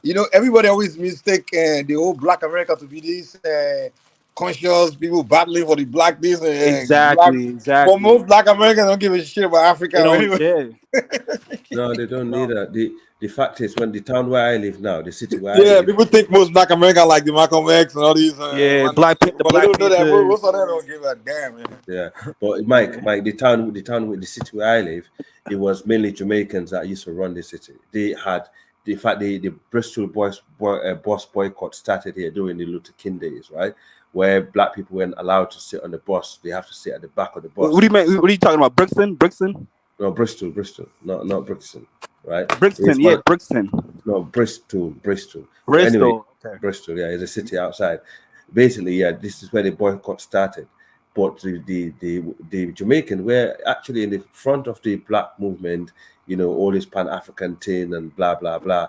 But when they get foothold of the city and then the other Africans start moving in, they did not listen. They did not want Africans in at all. You cannot go into their nightclubs. You cannot. These are Jamaicans that came in from Jamaica, fresh off the boat, fresh off the airplane. They don't like you. They don't like the way you are. They will call you monkey. They will laugh. They will be standing with the white man and laughing at you. And they'll be actually saying so many things to you as a Black person. You feel, if you're not really, because we're Africans, we know where we came from. We don't actually, I grew up with them, right? I speak a Creole, and the Jamaican culture and the Caribbean culture is very similar to our culture in Sierra Leone. But I see other people that struggle with them, and I speak their language quite close to them, right? I saw it, and I actually hang around with them. I go in their houses, and I see how they spoke to me. And I had to stop going to some of the houses. And I've seen how they deal with some other Jamaicans who were Rastafarian, because I never knew this before. And I told all Jamaicans were Rastas. And when I start hearing all this bubble time, and they start speaking about other kids, their parents, who are Rastafarian and stuff like that. And I start thinking, God, this is so different. This is so different, Mike. But it's over the years, like today, the city where I live, right? When the Somalians moved into Bristol and the Nigerians and the other Africans, they was the Jamaican were the one that was going out there giving all kind of bad names about Africans. The Africans are coming into the city, they're dirty, they bring in disease, they this, they that to the white people, right? And then years down the line, the white people start seeing this African that coming in. These guys are actually comporting themselves well. You know, they go to work, they don't cause any crime. You know, the white people start changing their mind. They realize these Jamaicans are the trouble. They just committing crime. They don't work. All they do is run in the streets and the neighborhoods down. Today, if it's not for Africans and the Somalians in this city, Jamaicans are nowhere to be found. The reality is they should have built alliance with the Africans that came in after them. They refused to do that. And today the Africans that came in after them have the upper hand in the city, and they the one that been left out because they went to complain about the black Africans to the white man. The white man saw them for who they are, and they saw the Africans as the decent blacks who moved in, want to get on with their life and do the right things. So the white people are building more alliance with the Africans today in the city than they are with the Jamaicans. Unfortunately, these are the Christian Jamaicans that we're talking about. It's not the Rastafarians, the Christian Jamaicans that go to the church. Not all of them, but these are the majority. And some of them are not Christian. They don't go to church, but they don't believe in Rastafarianism neither. They think because they came from the Caribbean, they were British, you know, and that's what they used to say. Oh, we're British. Yeah, we're British. And then the Windrush came. The Windrush came, and we had a Home Secretary called Theresa May, and she was a Home Secretary in this government. It's the same thing with the FBAs. I'm American. He started skipping them out of the country and started deporting them back to Jamaica, and now they're all gone back into their shell. It's embarrassing, bro. You know, it just backlash on them. And the Pakistanis that used to own some of the shops where they was renting to the Jamaicans, they took the shops from the Jamaicans and gave it to the Africans, to the Nigerians and the Somalians. You know, they're like, yeah, brothers, yeah, you can rent the shop, you can have it. No, you can't. Yeah, so it's crazy. And I said that to one of my Jamaican friends the other day. I said, you see, when we moved in here, if we was to work together, instead of you hating on us, today we would build this community together.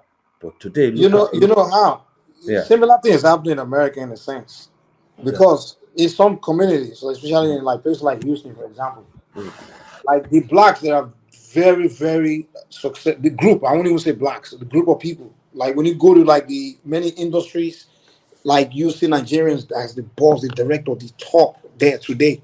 Like most like Nigerians probably the most popular, even more Nigerians probably today than Black Americans in Houston, Texas, because that's like where most of them live. They like run a lot of the medical field, engineering, law, like they're there. Like literally, if you want a job in any industry, I would say the stats even shows that. The numbers of a Nigerian person that run the shit there, and he will connect you. So the Black Americans created a very bad relationship with the Nigerians, like over the 90s, 80s, like when Nigerians first came, like they came dusty. Like they were in the 90s, Nigeria were known for driving taxis, man. When we first got here, I remember my dad came here, was a taxi driver, dude. Like, but then, we came like dusty, but we were coming, but within a generation, like everybody. Y'all was working hard and stacking that money. That's what y'all was doing. Yeah, we were just back then. We would make the little money we make. We, they would send their kids to school, and they were even my mom when she got here, man. She had to like really go to school while she's working and things that became a nurse and things like that. So all 5 of us, we all went to college, got our bachelors, masters. So all the children, all of us, pretty much came out great, like that typical most Nigerian families, So the Nigerians have now gone very far. So now the whites, the even Hispanic, the other races, they're now teaming up with Nigerian more than the blacks. Like now, it's almost like everybody fuck with Nigerian. They're not separating Nigerian from the Black Americans. Like when you come to Texas, like the white will tell you that, hey, look at the blacks. You guys are different from them. Look, they talk shit about Black Americans a lot. I'm telling you, dude. Listen, can I say something? Because I want to also clarify something with Caesar in the comments. But then hold on, let me land though. But then the Black Americans, instead of them to wake up and like, okay, yo, these Nigerians running shit, we can team up with them. It's not too late. But they're still giving the same stupid attitude. Like I'm like, dude. When these guys when the Nigerian were still dusty, you were looking down on them, talking down. But now that it's very obvious that they're doing very well. This is a time for you to even humble and get cool with them because they'll rather be cool with you than be cool with other races. But you're still freaking against them. I'm like, dude, when are these guys gonna freaking wake up and get the goddamn the ignorance, bro? It's ignorance. to the point where, like, literally, the white Hispanics, even a lot of, I got more Hispanic friends. They always trying to even team up with me against the blacks, you know. And a lot of times I try to be neutral, but the way the blacks even act, I'm like, dude, this Hispanics are even more respectful to me than you. Dude, I can literally help you.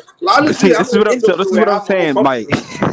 Dude, let me give you a story. I'm in the industry, this one industry, right? I have my own company, right? I'm really kind of up there. So I have to partner with other, you know, people. So a lot of guys I fuck with, like the Hispanics and whites and Asians and stuff like that. So the few black Americans in the industry, they kind of like don't have their foot in it. Well, for me, I'm pretty much in it, you know. But it's funny, I see how they do pushing the blacks, kind of like, and everybody competing, you know. But we, the Nigerian, we play the game very well. We got in. But everybody is against, you know, competing. But the black Americans on their own, they really can't figure it out. But the Nigerians can easily just give them the role to come in because we get the game. You know, we know the game very well. We're very good in business, you know. But these motherfuckers will still be fucking beefing with us, man. Like, a lot of them I could have helped. They will come in. I can see with the picture, like, oh, you're not gonna last because these Spanish guys are gonna kick you out, dude. You know, you're not gonna last in this business because I know the in and outs. You know, I can see what's going on. But rather than them seeing me as, let me humble myself and get under this guy's wings so he can teach me, he can school me on some shit. This motherfucker will be looking down on me, dude. I'm clearly above you, and you still look. You look at, oh, you're African, dude. Just humble yourself, man. Because they automatically say an African and think you're supposed to be beneath them and be kissing that. Dude, I can't look up to you. I'm above you, nigga. I'm going far ahead of you, my motherfucker. Right. All right, so let me say something real quick, right, Mike? Literally, the African Americans in Texas are trying to look down on Nigerians when Nigerians are already fucking advanced. Let me give you my perspective from an African American, right? So I would say Black Americans in general, right? African Americans in general have like a warped kind of like perception of Africa. You get what I'm saying? Majority of us know that we come from West Africa. I would say majority of us know that, but we don't. We have a blind ignorance towards Africa because of, like, again, because of what we were fed through the media, and you know, a lot of us, you know, were cut off from the culture, so we don't really. Some people might not see the similarities in certain instances, right? But I would say, like, majority of African Americans have a warped perception of Africa. And when I went to Caesar, right, when I meant about how Black Americans feel like Africans are not on code, it's something what Mike was saying, right? You know, he said he feels more comfortable around Mexicans and stuff like that. From a Black American or African American's perspective, they would look at that like, damn, this guy, he's not on code with us. He's not with us. But at the same time, these same people are still mistreating the Africans because they have an ignorance towards Africa. So it's like a warp. It's weird. It's very weird. But so when I said stay on code, I meant Black Americans in general and Africans have a different experience when it comes to white people. So when Black Americans, when they see other Black people are, you know, getting closer to whites, or maybe, like, you know, are sociable with whites and stuff like that, they will look at it like being a coon or you're a sellout and this, that, and the third. Because they try to project their experience with whites to Africans when you just can't do that. You can't expect someone that doesn't share that same experience to feel the way you feel about the white man or the next person. You get what I'm saying? Hey, you know what? So that's what I mean about code. That's what I mean about code. When you see these FBAs that come on here like, oh, Black, you know, these Africans, they're not on code. They're not on code. That's what I mean. Yeah. They want Africans and Caribbeans to hate the white man just as much as they hate them. But at the same time, they're being ignorant and rude to the Africans. So it's warped. It's like a warped thing. Like, it doesn't make sense. Yeah. You know what? One thing I've realized, that this anti-African towards African people, I don't think it's just something that started now. It's been passed down. So you're dealing with a generation of anti-Africanness, and yes. That's what you're dealing with, my guy. You know, but I'm sorry to say nobody can solve that. They got. I mean, a lot of them now are more exposed to what's going on. I mean, you can solve it through education, and some type of cultural exchange. Right. I think it's you see the one that's going on the continent. It's education, bro. Because a lot of Americans in general, they don't know a lot of things outside of America, really. But particularly African Americans, A lot of them are self-centered. They don't know anything outside of America. And when it comes to other black cultures, it's an ego. You guys have this culture of this ego. What's the word? That's another dichotomy to it, right? Let me say this. The pompous American attitude. Calm down, man. Calm down. The all America is taught anti-Africa. Even the Hispanics, the white, everybody. Even I remember even in those days we're talking about, the Hispanics used to make fun, join the blacks to make fun of black Africans. Even the Caribbean, people join the black Americans to clown the Africans. Hispanics, very Hispanic, but black American and Hispanic are very close. They used to do it. Not in my city. We was beating Dominicans up for even disrespecting everybody. Well, even why everybody. I'm just saying in my city. I can go for off my. But hold on, let me learn. The whole America were being fed the whole bad thing about Africa. The Africans are dirty and all that shit. Everybody ate their knowledge, their misinformation. But the Hispanics and white have some sense, because when the moment they started really seeing how the Africans are performing, they're like, whoa, hold on. It was done to them like, these people are not what we thought they are. So when they deal with the African on an individual level, they recognize the strength of an African. They recognize a potential. They see the Africans as individual as for who he or she can do or achieve, or so those ones are smart enough to humble, like, wow, I fuck with these Nigerians. Like a lot of Hispanics, man, they were taking their hat off on Nigerians, like, man, y'all motherfuckers no business. Because one Hispanic guy be like, dude, I did business with this Nigerian guy. Without that Nigerian dude, I wouldn't have learned this shit, man. I wouldn't have figured this out. Do smart. Like, they recognize, they see success, and they really want to team up, kick it with you. But you know why, Mike? Their ego. Mike, you know why? Because of their ego. They don't. Mike, hold on. They don't know how to stop. Like, one thing I realized about Black Americans, once they start doing something, and it's like, look at the music, right? The degenerate music that they make. They just don't know how to get away. They don't know how to put a hand to it, even though it's killing them. Yeah, like once they when it comes to like toxic something that's bad for them, they don't know how to stop. Even like when I was a kid, right? They don't know how to put a hand to it. Yeah, when I was in class, Mike, but that's not a laugh. They be joking around. Like, hold on, let me finish. They'll be still making jokes and laughing and all of that. Why everybody just stopped and they would just keep going. I'm like, dude, everybody just already moved on. Everybody already, is belonging to them now, but you still going. So they don't know how to stop that toxic. I don't know what it's called, bro. Like it's toxic behavior. It's like it gets so excessive. Other people might engage in that nonsense, but they know how to they know when to pull out. Like, okay, no, I cannot keep doing this shit. Yeah. So that's the Hispanics used to fuck with us too, but those ones Hispanics, they don't like. They don't. So Mike and Chance. All right, so Mike and Chance. Let me say this, Mike and Chance. Right, I would say, right, when it comes to like the whole poverty porn thing and the media, how they projected Africa and stuff like that. All Americans seen it, but I would say Black Americans internalize it the most. So when you said that you have whites and Mexicans that they kind of grew out of that, and Black Americans still kind of still stuck with them, it's because a lot of Black Americans internalize it in a sense of when they get into like clashes with whites and stuff like that, and Mexicans, they would say, oh, go back to Africa. And Black Americans don't know shit about Africa, you know what I'm saying? So I would say they internalized it the most, and probably even hated it probably the most, as far as the that connection with Africa, because they were always teased about, oh, go back to Africa, go back. They was always teased with that, and they were the poverty porn and all that stuff like that. But I would say even towards other Black Americans, like towards each other, right? That whole African booty scratcher term, it was used by Black Americans to other Black Americans at first.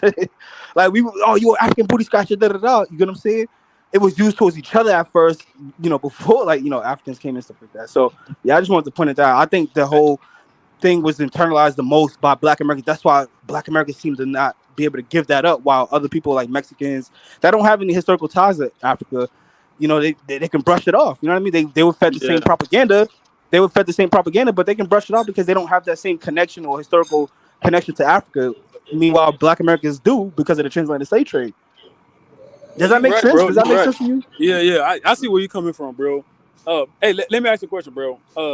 I still don't know why you guys still using the N-word, because I don't see Africans calling other Africans African booty scratcher. We know that it's a bad term. It's not a good term.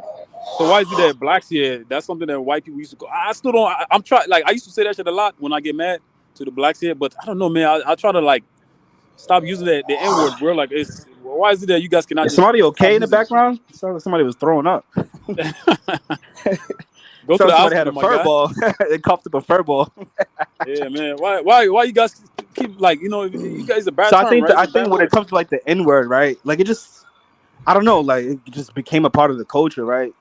Obviously we know the history of the N word. It was used as derogatory towards, Black Americans, and then we just took it, embraced it, flipped it into something that was popular and cool, and now you see Chinese and everybody saying the N word. Like I remember one time I was in a car with these like these Japanese kids, right? They were like race car guys, and I was in the back seat, and I was listening to them talk to each other. Matter of fact, they were Cambodian. And they were talking to each other, and they was like, N-word this, N-word that, back to each other. Like they was talking to each other because that's a part of the American pop culture now. Even in California, like you can look at videos of like the Cambodian Bloods and all these different people. These people talk, like, you know what I mean? They talk to even in Hawaii. Even in Hawaii, these people say like, oh, the N-word to each other, They and don't. they Hey, they embrace don't. like that negative, They don't degenerate know the pop meaning. They culture. don't. They don't know the meaning of the N word. If they know, they're gonna But stop that's what I'm saying it. saying. They look, it's the American pop culture, which that word is now like a solidified thing But where guys, you those are have So why kids, why man. Mexicans and Those so are everybody so why saying your it. teenagers, people man. There's no why grown your people ass. get There's no upset? grown ass Hispanic man calling himself nigga, calling himself niggas, man. No, I'm speaking mostly like I'm speaking mostly like people that are in the pop culture. So like maybe Yeah, younger it's kids, young stuff like that. people. You're not gonna, but even at the same time, you might not see a lot of older black men that might not say it, or people that are more conservative. You're not gonna Yeah. hear them. They don't want that. They don't want to hear that shit in their name. Like I can't go to my grandma's house and say N word this and N word that. I'll get smacked in my mouth. You know what I'm saying? Like you can't go to your grandmother's house, your elder's house, and suck your teeth and cut your eyes. You get slapped in your face. And then you know what pissed me off? And then when somebody say it, and then you guys get upset. Some of your people they get upset. I'm like, man, like, did you guys want embracing this N word and saying calling that person and this and that? Like, why you guys upset? Even when I came here, I did not know the history behind the N word. I thought you just me, oh, my friend, like it was going on my friend, right? But and Until then here you go. Here you got like the FBA types, right? They will retort. They will retort back to that like, oh well, Nigeria is called nigger area. You guys embrace the N word too. Like, like they would, like they would try to like retort that in that way. You know what I'm saying? So it's just weird, yeah. man. Hey, let me tell you something, bro. And I'll be honest with you, bro. I don't think Black Americans can be saved, bro. I'm not gonna lie to you. That community, bro. Unless God just, I don't know, man. Yeah, that community got a lot of things need to be changed, bro. For real, you know. Yeah, I would say like, yeah, it's harsh, but I And, would and I say, and I think and I think the bad ones too. And I think the bad ones, because even the good ones, they already give up. The bad ones is the ones that's making the good ones look bad. yeah, And not and it's only that crazy too, because it's the bad they're ones also are making like, other Black people look bad, yeah, the bad ones I globally. would say like the degenerate ones, the bad ones, like the Yeah, are like the small, like a small aspect of African Americans, but because they're represented the most on like the pop cultural stage, you know people look at that as being the predominant Black American culture, where a lot of Black Americans, yeah, they stay away from the Dusties. A lot of people look at the Dusties and be like, I don't want to be a part of that, or they might even yeah. embrace more whiteness because of that. You know what I mean? Because of the like the degenerate negative aspect, which exists in all cultures and communities, but like I said, it's overrepresented in the entertainment industry. And this is why it's I agree with embraced, you. and I this is agree. why it's embraced in a lot of other communities. Like, you know what I mean? That pop culture thing. Yeah. But I would say, as far as like, because you were saying you were saying like, it's the black community looks kind of like bad. I would say like it's just it's a crazy like kind of case study, really. But I would say like the decline. I would say the decline of the black culture. Some people might disagree with me, whatever. But I would say the decline of the black culture started during the integration era. You know what I'm saying? Because when you look at before that, right? Yeah. In Yeah. the 1940s and 50s, and back when there was segregation, Right. Black Americans did well, and they even surpassed the whites as far as like marriage rates, Black-owned businesses and stuff like that. Like they surpassed the whites.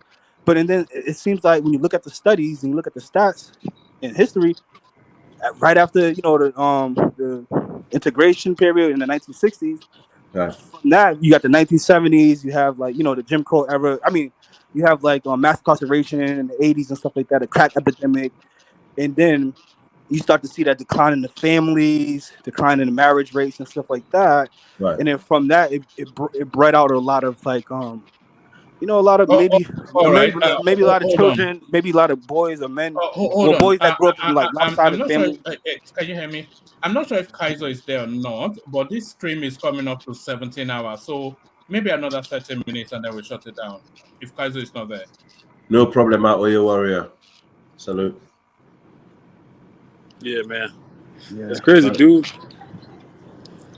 I think. Yeah, man. That's why I don't know. That's why me like I'm like I embrace I think you know what I I think embrace though. Africa. I embrace Pan Africanism. I try to push it, or not I push it, think but I try yeah. to you know, teach my children that. I have small children. I try to teach my children that, and my family that, and stuff like that, and just you know, just to embrace, you know, Africa and your roots and your culture, and try to learn about it, learn the languages, you know, and just try to expand outside of just America. Don't be bound in just this whole American. Don't be confined in this whole American mentality. Just try to branch out. Try to be more humble. Try to learn and educate yourself about other cultures in the world. You know what I mean? Hey, to be honest with you though, it's not too late though. But I would say this though, it just you guys, y'all need somebody, y'all need a group of people with the right mindset that can, you know, change everything. The good ones, they need to start calling out the bad ones. They have to, you know what I'm saying? And they be like, hey man, that even the music that degenerates nonsense, man. Even like, hey, don't get me wrong, like it's like that in every community. In our I think you're right. That's the solution. The good Black American have to go to civil war. We have them. We have. Hey, listen, man. We have them in our community. But not civil we war, don't embrace man. those motherfuckers. It's not. This is not like physical civil war. This is not like Africa, not like that. Not a civil war, but just has to be a separation. So if you grew up it has to be, bro. You got to embrace. Man. So me, like I got married at a young age. You have to be challenging. So like me, I got married at a young age. A lot of my kids, they're not married. They don't have families. They don't have a house and stuff like that. So I'm just, you know, it's just me. You got to pull yourself out of that.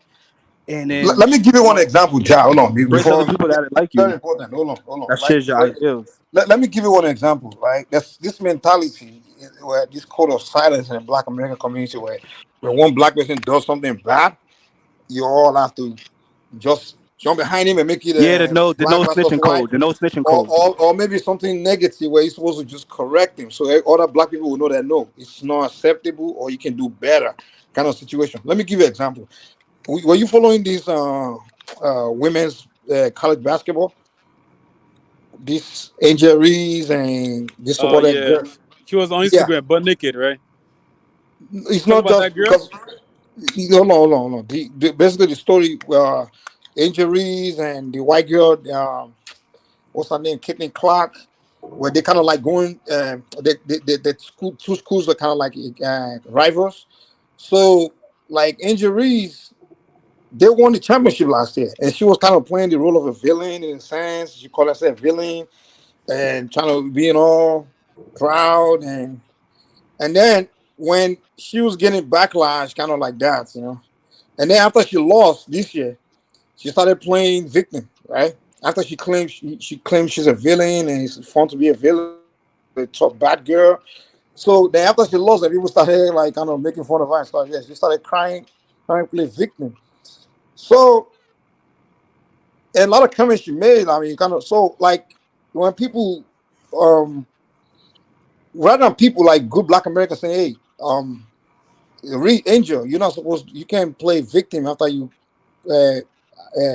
claim the position of a villain, because as a villain, everybody is of course gonna want a villain to lose, you know. It's kind of the same thing in a movie, you know, everybody want the villain to fall, or you want the hero to be the champion, right? But every African American was just like, oh no, it's they make it black versus white. So there's this one Nigerian American guy. There was a I guess it's what work for ESPN, I believe. He decided to speak up, like just like no, I'm not gonna be. We all know what this girl did. She claimed the position. She put herself in the position of a villain. She claimed to be the villain, but now she wants sympathy as a hero. So the guy now spoke the fact, like just to kind of teach Ness to make her learn a lesson. Like, listen, it's good to be humble. But then everybody started attacking the guy that he's not being on code, you know. It's not being on code, and I know I had conversation with Black Americans that are educated. They all agree with the Nigerians. They're like, yo, Angel Reeves was playing this victim of the role of a villain, Now she should learn that that's not a way to be as an athlete. If you want to be a successful athlete, it's Yeah. not responsible with you have to be humble. You can't be, but in the black American community, those that feel otherwise have to keep quiet because they know that they're gonna be attacked by the other ones. Right. The ghetto ones, like, oh, you're being anti-black, you're attacking a black woman. Yeah. So they kept quiet. But what we say when we say you guys have to go to civil war with those other ones is that you all the good ones, you gotta speak up, man. You can't say because you're gonna be attacked by these, you know, this negative one, so you know the right thing to say, the right thing to do, you keep quiet. So that's the only way I think you guys can break out of your shit. Anyway, guys, I'm gonna 1 second. I'm gonna chip off. A great conversation. Blessings to every one of the brothers on the panel and the chat. Good evening to everyone. All right, man. Hey, you know what's crazy, Mike? The girl, they was even talk about the contract, because the girl, she got I don't know if you heard about that. Yeah. That white girl. She Yeah, she got Clark. she got a better contract than that black girl that you talking about. And they trying to make a scene about that too, like, oh, but the white girl, she's better. She's better than the black the Angelise or whatever her name is. Yeah, and the white girl's playing more. Yeah, she's playing the role of a hero. She got drafted #1. She's pretty good, man. She's pretty good. But they're trying to be like, oh, why the girl? Because she got a deal from one of the. Oh no, you know what? She got a deal. Endorsement. Nike. Yeah, and then they're gonna make a shoe like she's gonna be like the first woman with her own signature shoe. So they were like, man, how can the white girl, how can she Who get you guys talking about?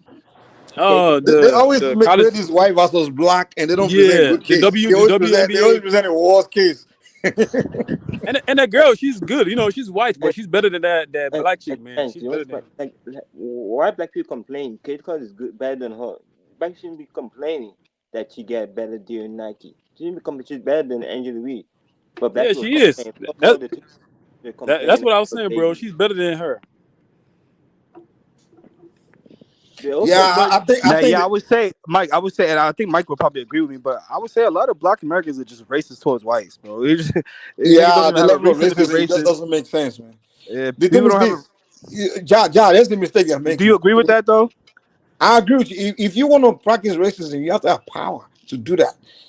That's why I always look and just laugh. That's why I look at Icon Fire. Like, dude, guy, you don't have power and you want to be practicing racism. Dude, it's not.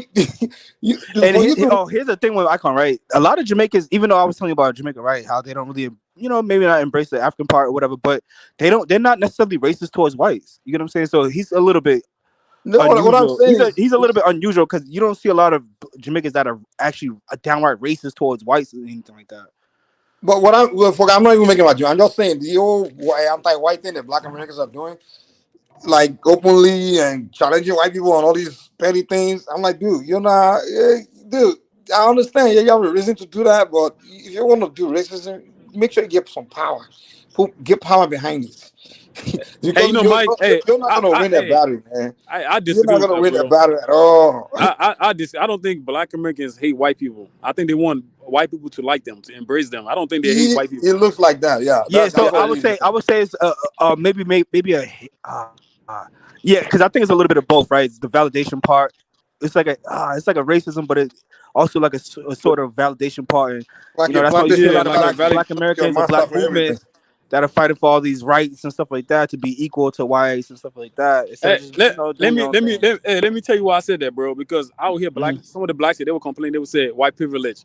I'm like, man, dude, do you want white privilege from a white person? Like, come on, you a Black person, man. I was having that conversation. I was having that conversation with somebody. You know what I'm saying? Like, oh man, these white people, they got privilege. I'm like, listen, man. The person that's supposed to give you a privilege is another Black person, not a white person. Black person. All right, so look, Chance, how about this? This is what I meant about the decline, right? Or just the integration part in itself, right? So I would say before, the integration part, Black people had that, I guess the Black privilege, but because of integration and because we integrated economically with whites, and it kind of like I would say it hurt Black-owned, businesses and stuff like that. I mean, you could look it up yourself. That part of it. So that white privilege it's just a weird thing, and people want it, but they tend to look at other white people and just be racist towards them, and use that as an excuse to be racist. Oh, he's white privilege. He's and yeah, we need white like people. hold on. The stuff that you guys to me, that the reason why I say that, because the stuff that you guys complain about, it just, to me, it's just like as a minor. It's not like they were killing us, like, and they just come in there. They took all our money. If it's like something big deal, yeah, I would side with the black Americans. But the shit that you guys complaining about is like so small. I'm like, man, you see, they complain about the most pettiest things in their society. Yeah, that's like, why I don't get. They're dealing with I think this is what it is. I think it might look small to you guys, but I want to say is a lot of it is built up tensions with whites through history. You know what I'm saying? So that's exactly what thing is blown out of proportion. And then you guys on the outside, you guys are looking like, damn, what the fuck? Why is he tripping about over this? No, let me tell you. I want to say it's not just some small thing to Black Americans. It's a historical, grievances that they had towards whites. So every little thing is blown out of proportion. I would say that. Okay. I mean, don't get me wrong. If it's like the big deal, like something that, like, when the guy that went to the church and killed all the Black Americans, something like that, or like school shooting, like what you said, or like when the Black Lives Matter thing, that was a big deal. You feel me? So I mean, I can understand that. Like when all the black people coming out but white privilege. Oh, I don't get no job. I'm like, man, listen, man. A white person will look out for other whites. That's what it is, man. It's like you know who annoys me the most? All these the people that call themselves black leader, black activist, black intellectual elite, like Laman here and all these guys, whatever they call. I'm like, dude, this thing you spend all day talking about, is this the biggest problem in your community? Like all these like petty thing. Oh, this one said this white person made this statement. This one. I'm like, dude.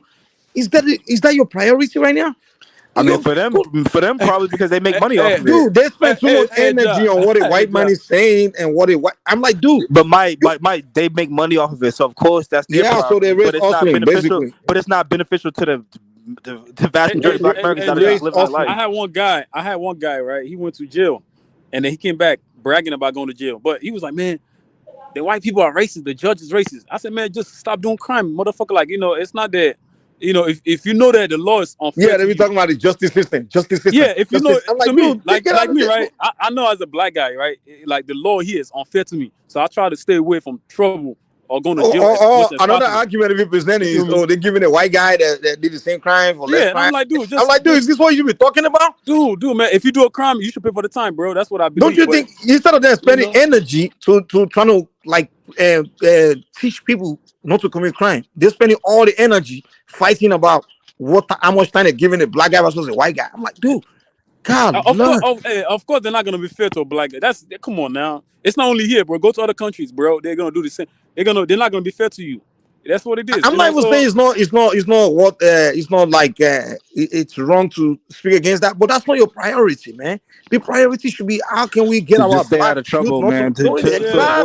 Avoid that situation from happening. The message is supposed to be given to the young black people is instead of them giving a message that, hey, this is what you should be doing. You guys should just not celebrate criminality and don't engage in criminality. Build your life, and that's what the message we're passing as a leader. But what they'll be telling them is, oh, you're a victim. Oh, the white man is giving you more time than he's giving white boys. Criminal justice system, the prison. I'm like, God damn, man, these guys are completely like just.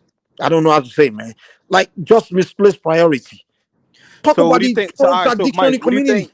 All right, so Mike, what do you think from the outside looking in, right? What do you think is the solution or something that can help? I guess this degenerate aspect of the Black community. Like, what do you think can help? The solution because I feel like a lot of when I listen to some Africans and you guys talk about it, it seems like you guys are just like, yo, these people, we just gotta stay away from these people. They're just self-destructive, on a decline. Yeah, you know what I mean? They're gonna crash and burn as a people.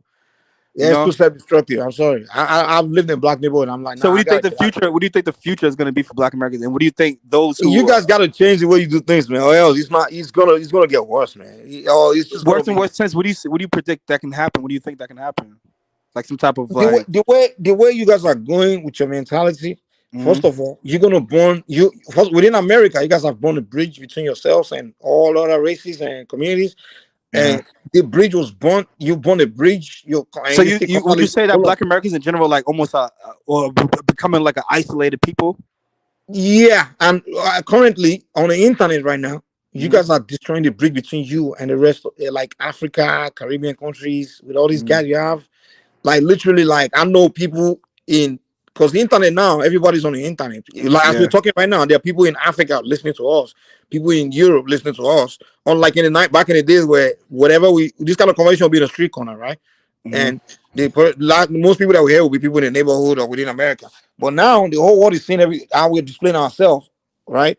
And the way Black Americans are on the internet burning the bridge between themselves, the community, and other people, it's just getting worse. It's gonna get to a point where everybody will just lose respect for you guys, man. Look at my TV. My TV now goes on everywhere. There's a panel. It goes everywhere. It's called it. Huh? Do you think eventually it can probably lead to like no, it's not gonna. No, trust me. Nobody's gonna engage you guys with violence. What you guys understand is, when people don't like you, when people dislike you, whatever way they can help you, they will not help you. They will just cut ties with you. That's it. No one is listen. Black America will never experience people go violence against you, because the only time people go violence against people is when they want something they want to take from you. Nobody want anything from you. You need more from people. People need from each other, right? And whatever you can get from people, assistance you can get from people, you're gonna lose it.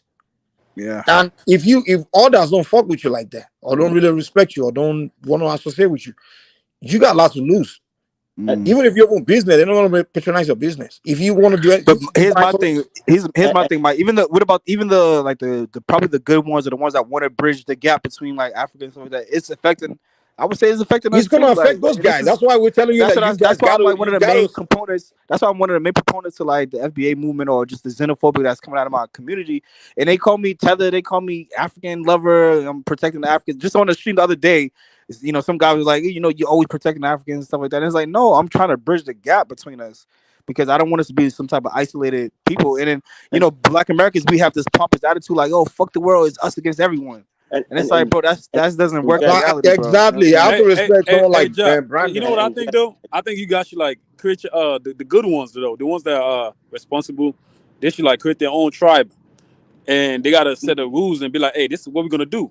Anybody that's gonna break, just like this one created FBA, you gotta create your own name too. Yeah, you gotta create your own group. And just go against these guys, man. Yeah, but that's not a real. But that's not a real.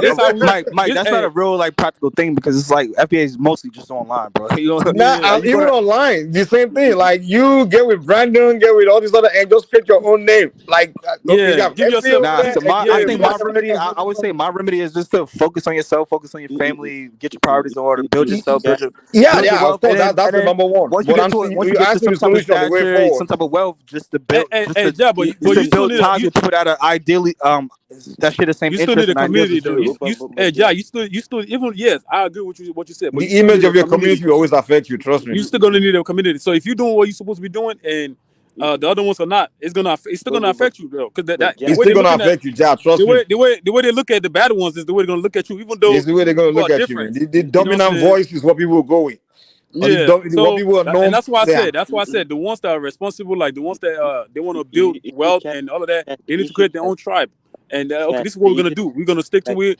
Going to school is the top priority. You know what I'm saying? Doing this, not going to jail. And then pass your message to the kids. Exactly. Yeah, but listening to you guys, right? Listening to you guys, honestly, it's almost like everyone pretty much gave up hope on Black Americans. It's just like, yo, y'all niggas do what y'all gotta do. I mean, here's what the hell you want me to do, man? People that are insulting my people every day, I gotta do for y'all, bro. Yeah, after listening to Tariq Nasheed, Mike TV, all these guys, I'm like, nah, man, I'm not. I was even fighting with How yesterday. Like, how? Come on, man, stop going to these Black American people telling them, well, let's do Pan African. Just leave them alone, dude. Like, the more you go to them, the more they will be insulting you and your people. just leave them alone, dude. Just you knew me before. I was that when you two first came out. I was you was a I was trying to like do this. Let's come together thing. After I'm like, nah, man, nah. I just left it alone, dude. Hold on. Let that guy talk, man. The Igbo guy. Which African American hypocrite? They be complaining about discrimination, but they never invest in their own community. The hypocrites.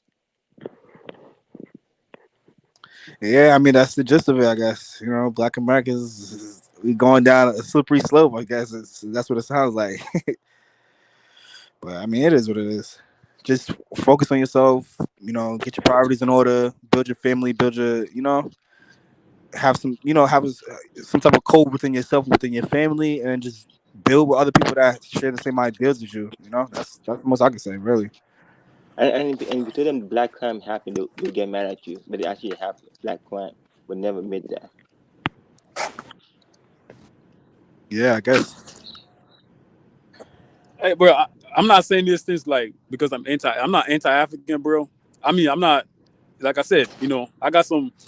I'm not anti-Black American. You know what I'm saying? Mm. So don't think I'm here bashing. Like I said, even I walk with Black Americans. I got Black American friends, but I'm not gonna lie to you, dude. I stay away from some Black, even some Africans as well, right? Even when I was a kid, So But the good thing is, you as an individual, you always do well, dude. As long as, no matter how bad your ethnic group look, if you get Yeah. around people and you present yourself well, they're always gonna see you as a you don't respect you, individual. man. You know? Yeah, they will respect you. You know that. So it's never gonna be. It's something that I don't think you fall in. In a trap with the rest. But the only thing is, from the face value, of course they're gonna respect you from when they first meet you. Oh, Black American. Oh, they will think that. But the moment people get to know you, Stay they know that. away. Okay, This guy's violent. Yeah, they're Lucky gonna do generalize is you, bro. hide your purse. Hey, kind of you know like what, Mike? places where Nigerians have bad reputation. The first time they Yeah. see me, they're probably Hey, like, "Oh, Nigerian." But then hey, once they get to know you, they're like, "Okay, it's different." Yeah. hey, you know what? You know what's crazy, Mike? I was working at my job. There was this guy. He's a Hispanic guy, but he's not from United States. He's from, I think, one of these South America, right? But the guy, he had a bad experience with Nigerians. So, but the guy wanted me to do something that I didn't feel comfortable doing. So I'm like, nah, bro, I don't want to be the one that I don't want to be the black. I don't want to be the ones that get caught, the doing poster. it. Yeah. Like I don't want to be. So the guy was like, he said, oh, no, I keep doing it. Like he pressure on me to do it. But I'm like, nah. He said, man, where you from, bro? I said, I'm Nigerian. Man, he said, man, you're a good Nigerian. The ones that, so the way I present myself matter. You know what I'm saying? Because other Nigerians that he had an experience, they were bad Nigerians. They were not good Nigerians. It's like, man, he's like, man, you the first Nigerians that I've talked to, you know what I'm saying, that you're a good person. And the guy, even matter of fact, he helped me fix my pickup truck. He was a good Hispanic guy, but he had a So he's bad trying to experience get with a you lot to of do a Nigerians. scam.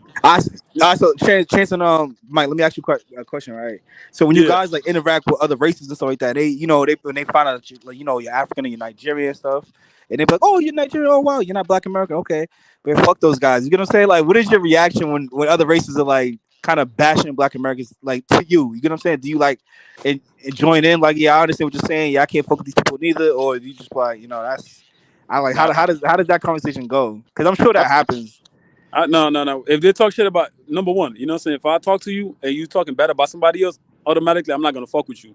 You know what I'm saying? So that's just me. I don't. You're not Nah, gonna the keep. thing is, when it's not like they call Because me and say, look, they Mike, don't say what if fuck. you agree? Listen, what if you agree with their points too at the same time? Like, oh yeah, I agree with I experienced the same thing that you experienced. You get what I'm saying? But a lot of times though, when they talk like that, that's the same thing that we are saying. It's not like they saying like they hate Black American or they talking shit about like all the things that They all don't the come saying fuck Black Americans. They don't say yeah, it not like like that. that, They, not they like that. just They saying the all same they thing that say we is saying, they like, just oh, point at the thing is, what it is when they around you guys, they scared to tell you the thing that they say is bad about you guys because they believe that you guys are too sensitive and you're gonna get mad or you label them racist or just be defensive and Get start violent or attack, something. start taking it personal.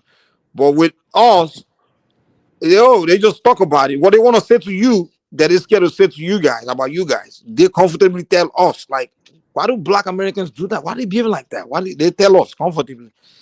And they're like, man, look at what they do. Look at where they're sucking it. Look, they don't like to. They talk about those things. The Asians, Hispanics, white people sometimes hold back, but they do it. But the Asian, Hispanic, the Indians, they open up, man, about what they don't like about African Americans.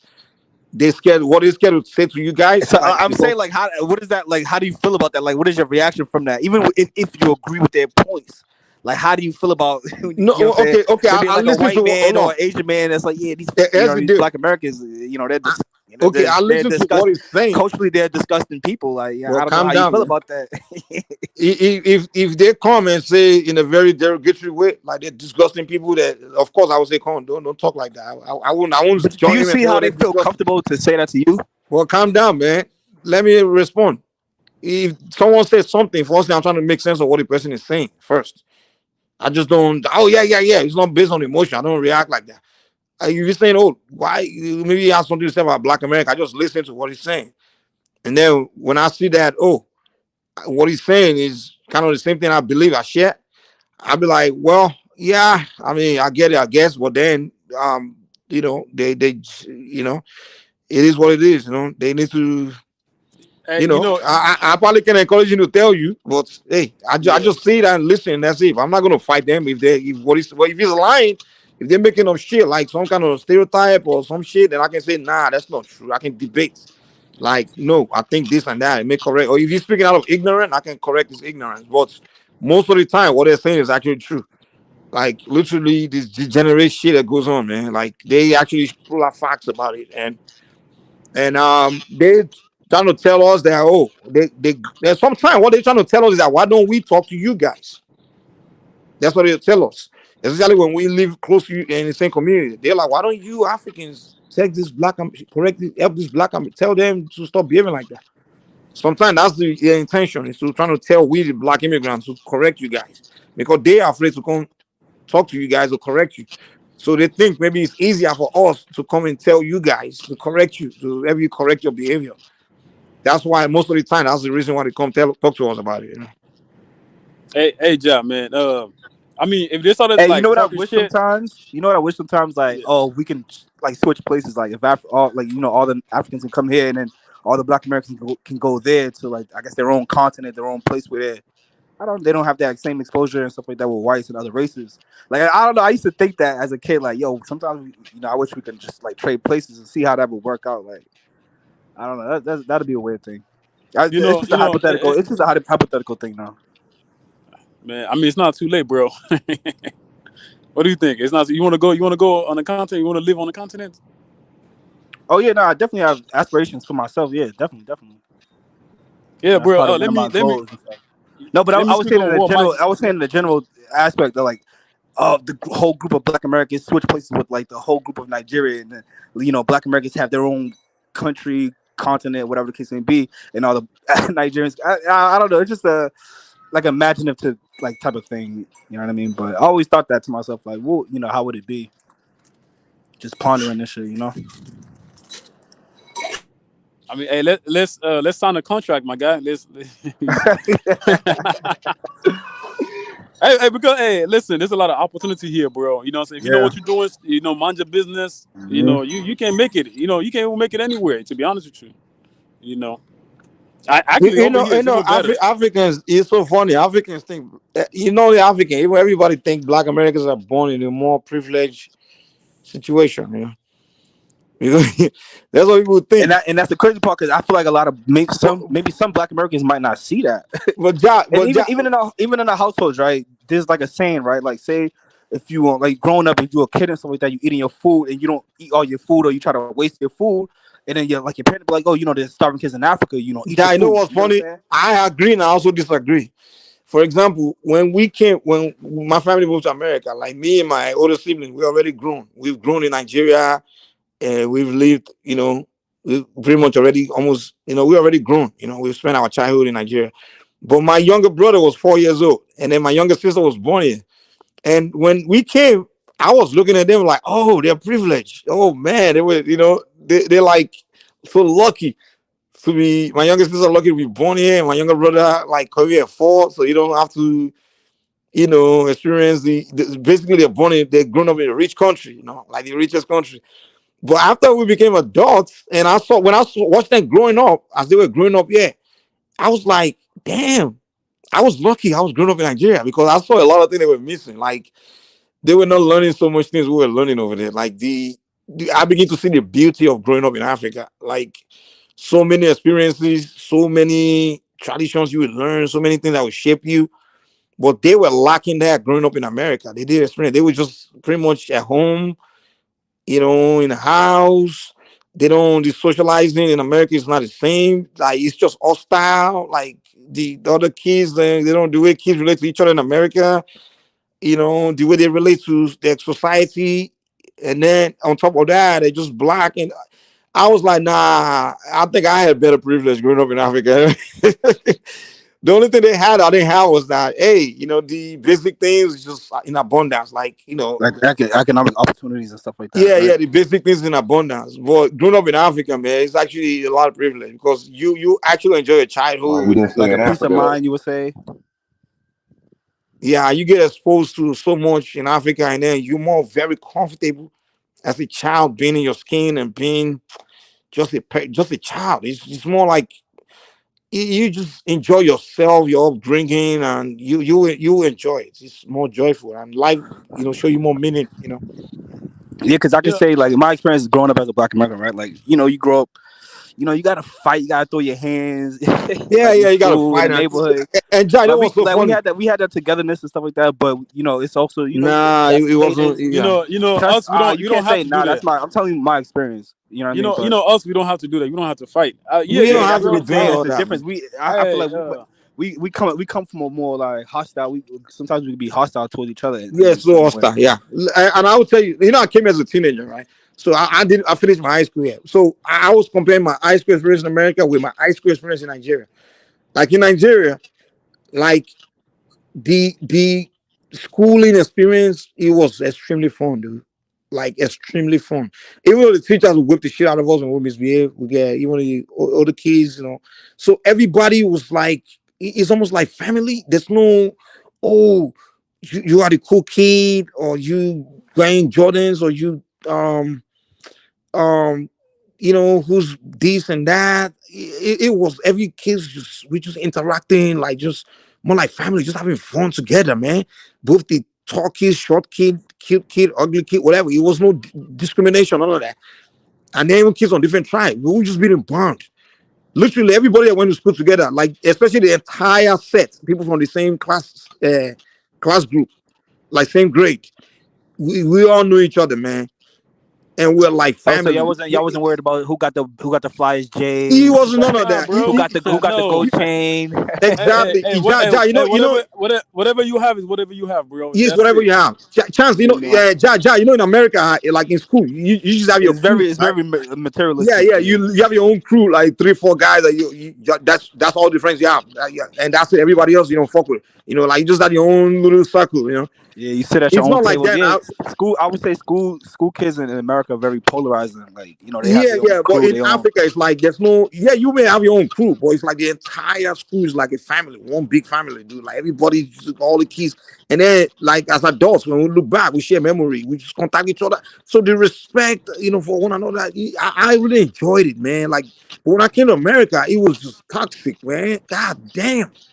It's like you literally to even make friends with another kid, you gotta prove something. You gotta go dress nice, or you have to prove yourself to even make friends with somebody, or to yeah. It was just I didn't enjoy it. So I used to look at my younger ones growing up. I'm like, damn, you guys don't have it right, man. Like after high school, none of them want to be friends with you. They abandoned all their high school friends, their childhood friends in America.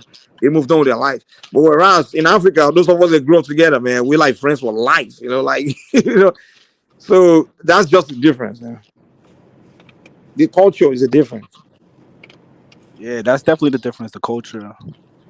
And I would say, and I think a lot of Africans when they come here, they they get that cultural shock. They exposed to a lot of things, materialistic things, and you have people that somewhat look like you. They they lash out at you and try to denigrate you, push you down, and stuff like that. And I don't know if anybody I can hear hear my voice. That's on the panel in the comments. If you experience that, like, damn, I feel sorry for you. You feel me? Like I apologize for you going through that. You feel me? Like that's kind of messed up.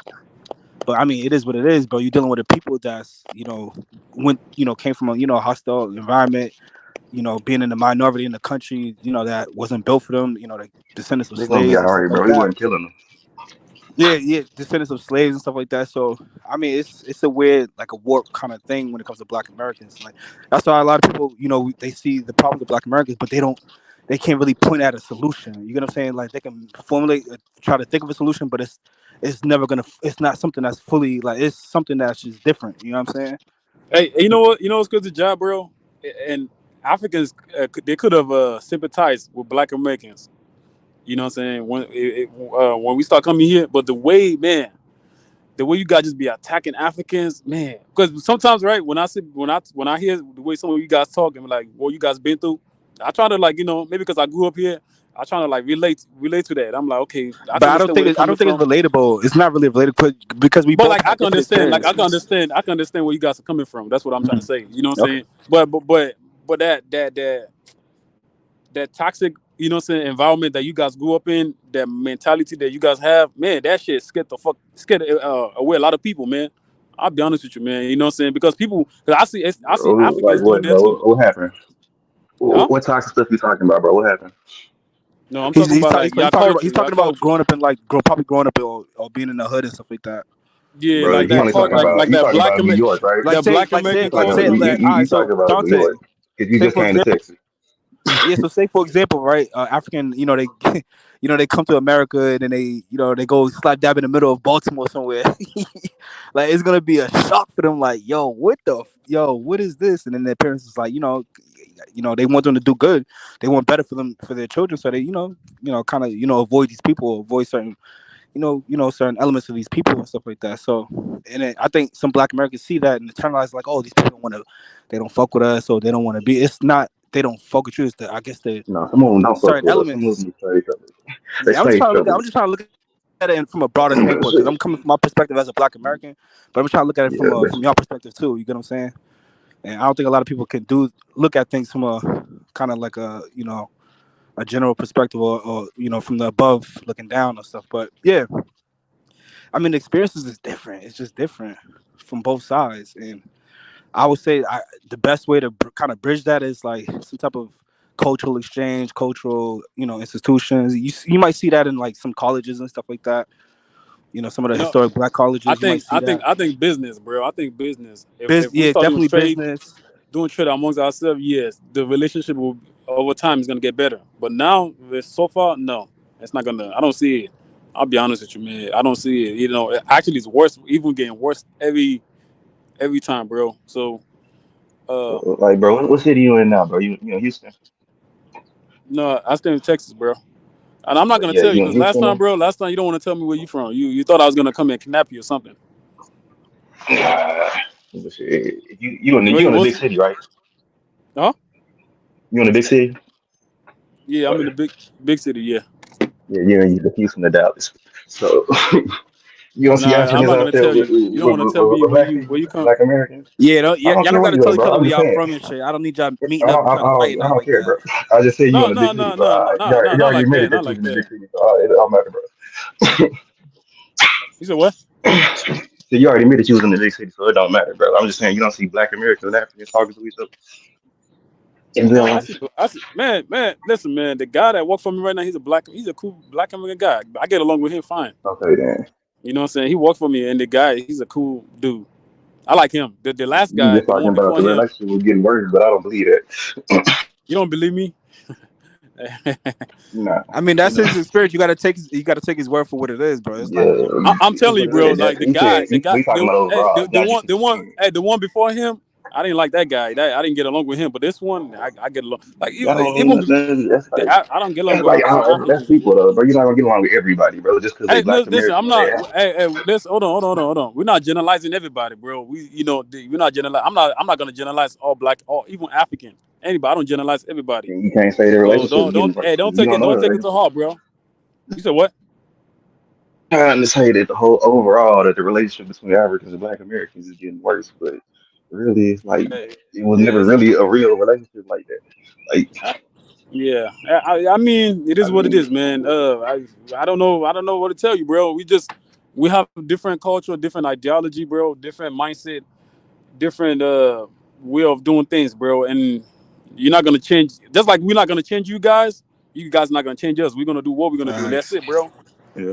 You feel me? So, nobody's trying to but change nobody as but that. long as we stay neutral and nobody's attacking nobody. I could listen. I could give a damn what the Black American or anybody's doing. You know what I'm saying? But as long as you don't attack me, you don't attack my people, you don't do none of that. You do what you do for yourself, for your family. Then you good, man. And I'll do the same thing too, right? That's how I look at it, right? So I'm not, of course, I would disagree with some Black Americans, even some Africans as well, right? But I'm not gonna generalize everybody and be like, oh, all Black Americans are bad and this and that. No, hell no, because we have some bad. There are some Nigerians right now making us look bad, everywhere, bro. Like everywhere they go, they're making us look bad right now. So does that mean that all Nigerians are bad?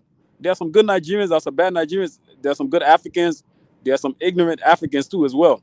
But where we come from, we just don't embrace those stupid people. You know what I'm saying? We punish them sometimes too, right? We don't want nothing to do with them. So that's how we do things, bro. You know what I'm saying? It's not nobody's perfect, bro. You know what I'm saying? Because listen, even my doctor, he's a Black American. I like going to that guy. He's a very educated, smart, intelligent guy. So I'm not gonna come here and generalize all Black Americans. I'm not gonna do that. You feel me? You just generalized when you said the whole point about the shit getting worse. When you like you It, saying like the experience is getting worse, but like nah, bro, it's not even real in real life. it's getting worse because when you have a guy like Mike TV, which I think he's doing it for clicks and But how views, many he's niggas not like that is really. in real life though? Real Well, life, well, real life. How many niggas actually, do you like that in real life? you see some of those niggas like that in real life, but not all the time. So But have you seen somebody like that in real life? huh? Have you seen somebody like that in real life? Fuck it, man. Yeah, so you want me to tell you what happened like a few months ago, bro? No, that was what happened. Okay? So I went to the gas station, right? Trying to get some diesel, and there was there's only two pump, so there was a guy sleeping at the pump. So I told the guy, hey man, hey, you gotta move your truck, man. Like, I'm trying to get some diesel. You cannot be sleeping. It was at nighttime, right? You cannot be sleeping at the pump. And the guy he didn't want to move. So I'm like, okay, cool. I'm not gonna argue with you. You know what I'm saying? I don't know if you got a gun, anything like that. So I went inside the store. There was a lady. It was a Black American lady, right? And I was respectful. I'm like, hey, lady, there's a guy sleeping at the pump, man. Can you tell him to move? Because sometimes they got a microphone, right? They could tell him through the microphone, like, hey, move your truck. So the way I was talking, you know what I'm saying? The lady, she knew that. She was like, man, I think this guy might be African. The next thing she's like, oh, man, I mean, she was being disrespectful, man. Like, man, fucking African, you guys be talking shit to the white people. And I'm like, what are you talking about? You don't even know me. Like, why are you talking to me like that? So I was, she was being ignorant, and I was being ignorant too. I was talking shit back to her. But one thing that she said So it was, was a she was white man like, in the truck. no, it was a It was black a white dude. man in the truck. No, Okay. it was some black dude. I don't even know. What It was a she black said about dude. bring up white dude for here? Huh? Yeah, but finish your Why she bring story. up white I guy? wanted to hear what you had to say after that. Yeah. Somebody like me, I'm Nigerian, man. If you get ignorant with us, we're gonna get ignorant back. But I was being respectful when I came. I'm like, man, lady, can you tell that guy to just move his truck? I'm trying to get some diesel.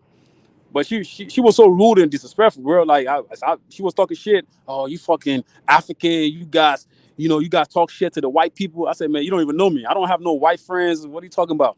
Like, What did she? Hold on. What did she mean by talking shit to the white people? I don't get what you. Bro, that's No, not she making like, sense. Like, how you said oh, it don't make sense, bro. she was like, oh, you guys be talking shit about white people, about us. You guys be talking shit to the white people about Black American and blah blah blah. I got you. Yeah. So You I'm saying like, that you basically what your are you copy talking about? clean, Like, right? I said, lady, yeah. I'm like, man, lady, what are you talking about? Like, I don't even know you. I don't have no white friends. I don't know any white person. What are you talking about? You don't even know me. You generalizing me. You don't even know where I'm from. You just think that because I'm African, all of that. So I was being ignorant too. I was calling her names, fucking ugly, fat bitch, you know what I'm saying? All of that. So the next thing she said, I remember what she said. She was like, oh, where you come from? Do you talk to your elders like that? I'm like, nah, I don't talk to my elders like that. But if they disrespect themselves like the way you did, you know what I'm saying? You're not gonna, you know what I'm saying? They're gonna get, I will talk shit back to them. And then that's when she came down. She was like, oh, okay. And then when I went there the next day, she was there. You know what I'm saying? She was trying to be nice. I'm like, man. So I was like, in my head, I'm like, man, why is it that sometimes, right now, I'm not gonna generalize all Black Americans, but what I'm trying to say is that why is it that the first interaction have to be, because if she was not, if I came there nice in a nice way, why is it that the first interaction have to be a bad interaction? You know what I'm saying? Why is it that she cannot be nice? Why you got to be disrespectful? In order for me to even to get that respect, you have to talk shit to me first. I'm like, man, it doesn't make sense. But she was trying to be nice to me. I'm like, fuck you, man. I'm not gonna come in. But that's what happened. You know what I'm saying? That was like few weeks. I would say like maybe a month, almost 4 months. 4 weeks ago. You know what I'm saying? But it is what it is. I just know that she's one of the ignorant ones. I don't think all Black Americans are like that. You know what I'm saying? Because you know what's crazy? Last week, a Black American guy came up to me, right? He was trying to get his car, like his trunk. He was trying to he put something inside his truck, but the what is that thing, man? the truck is open, so he want to lock it. You know, he got like a what is it? Like a wire. He's trying to like, you know, he called me. He's like, hey, brother, can you help me? I said, yeah. I helped him. He's like, oh, where you from, man? He said, oh. I said, I'm from Nigeria. He's like, oh, yeah. I want to go to Nigeria. You know, I heard what happened in the jail, and me and him were just having a conversation, and I left. So I know, like, man, that's the good ones. That's the one that, you know, he doesn't see like Africans like, you know, like a you know, in a fucked up mindset, you know. But the other ones, the lady, you know, she did. Right, so I don't generalize everybody. I know you sometimes you meet the good ones and the bad ones, and that's how I look at it, bro. You know, that's all I gotta say, bro. You got something you want to say, bro? You got it. Yeah. So don't think like when we speaking like this, you know, what we saying is that the good ones, like that dude, should be the one in charge, not the stupid motherfuckers like that stupid ass lady. You know what I'm saying? So those are the ones that should be What was that controlling lady the in black. charge of, bro? Yeah. You said what? That lady, like, she really wasn't in charge of nothing. Bro, I can't hear Like, you, bro. who was in, I said she wasn't in charge of nothing. Who was in charge? You talking about, bro? No, I'm saying like the good black Americans, you know what I'm saying? The ones that are educated, the ones that, you know, are nice, they don't be on that bullshit, you know what I'm saying?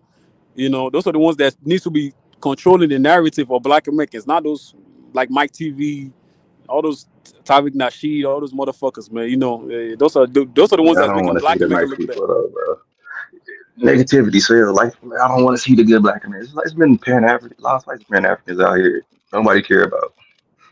Yeah. You They right, only bro. worry about the negative niggas that talk shit about Africans. Yeah. But I mean, listen, man. You know, you're not.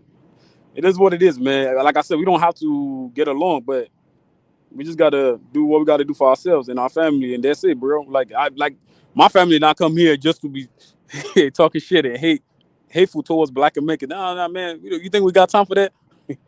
No, we don't, right? We don't got time for that. So everybody come here for a different reason, and that's it, man. Nobody got time for another person. You know, that's my take on that, bro. Like I gotta bounce. Later, guys. All right, man. See y'all. Oh wait, Chance, you still there? Never mind. Dante. Yo, later.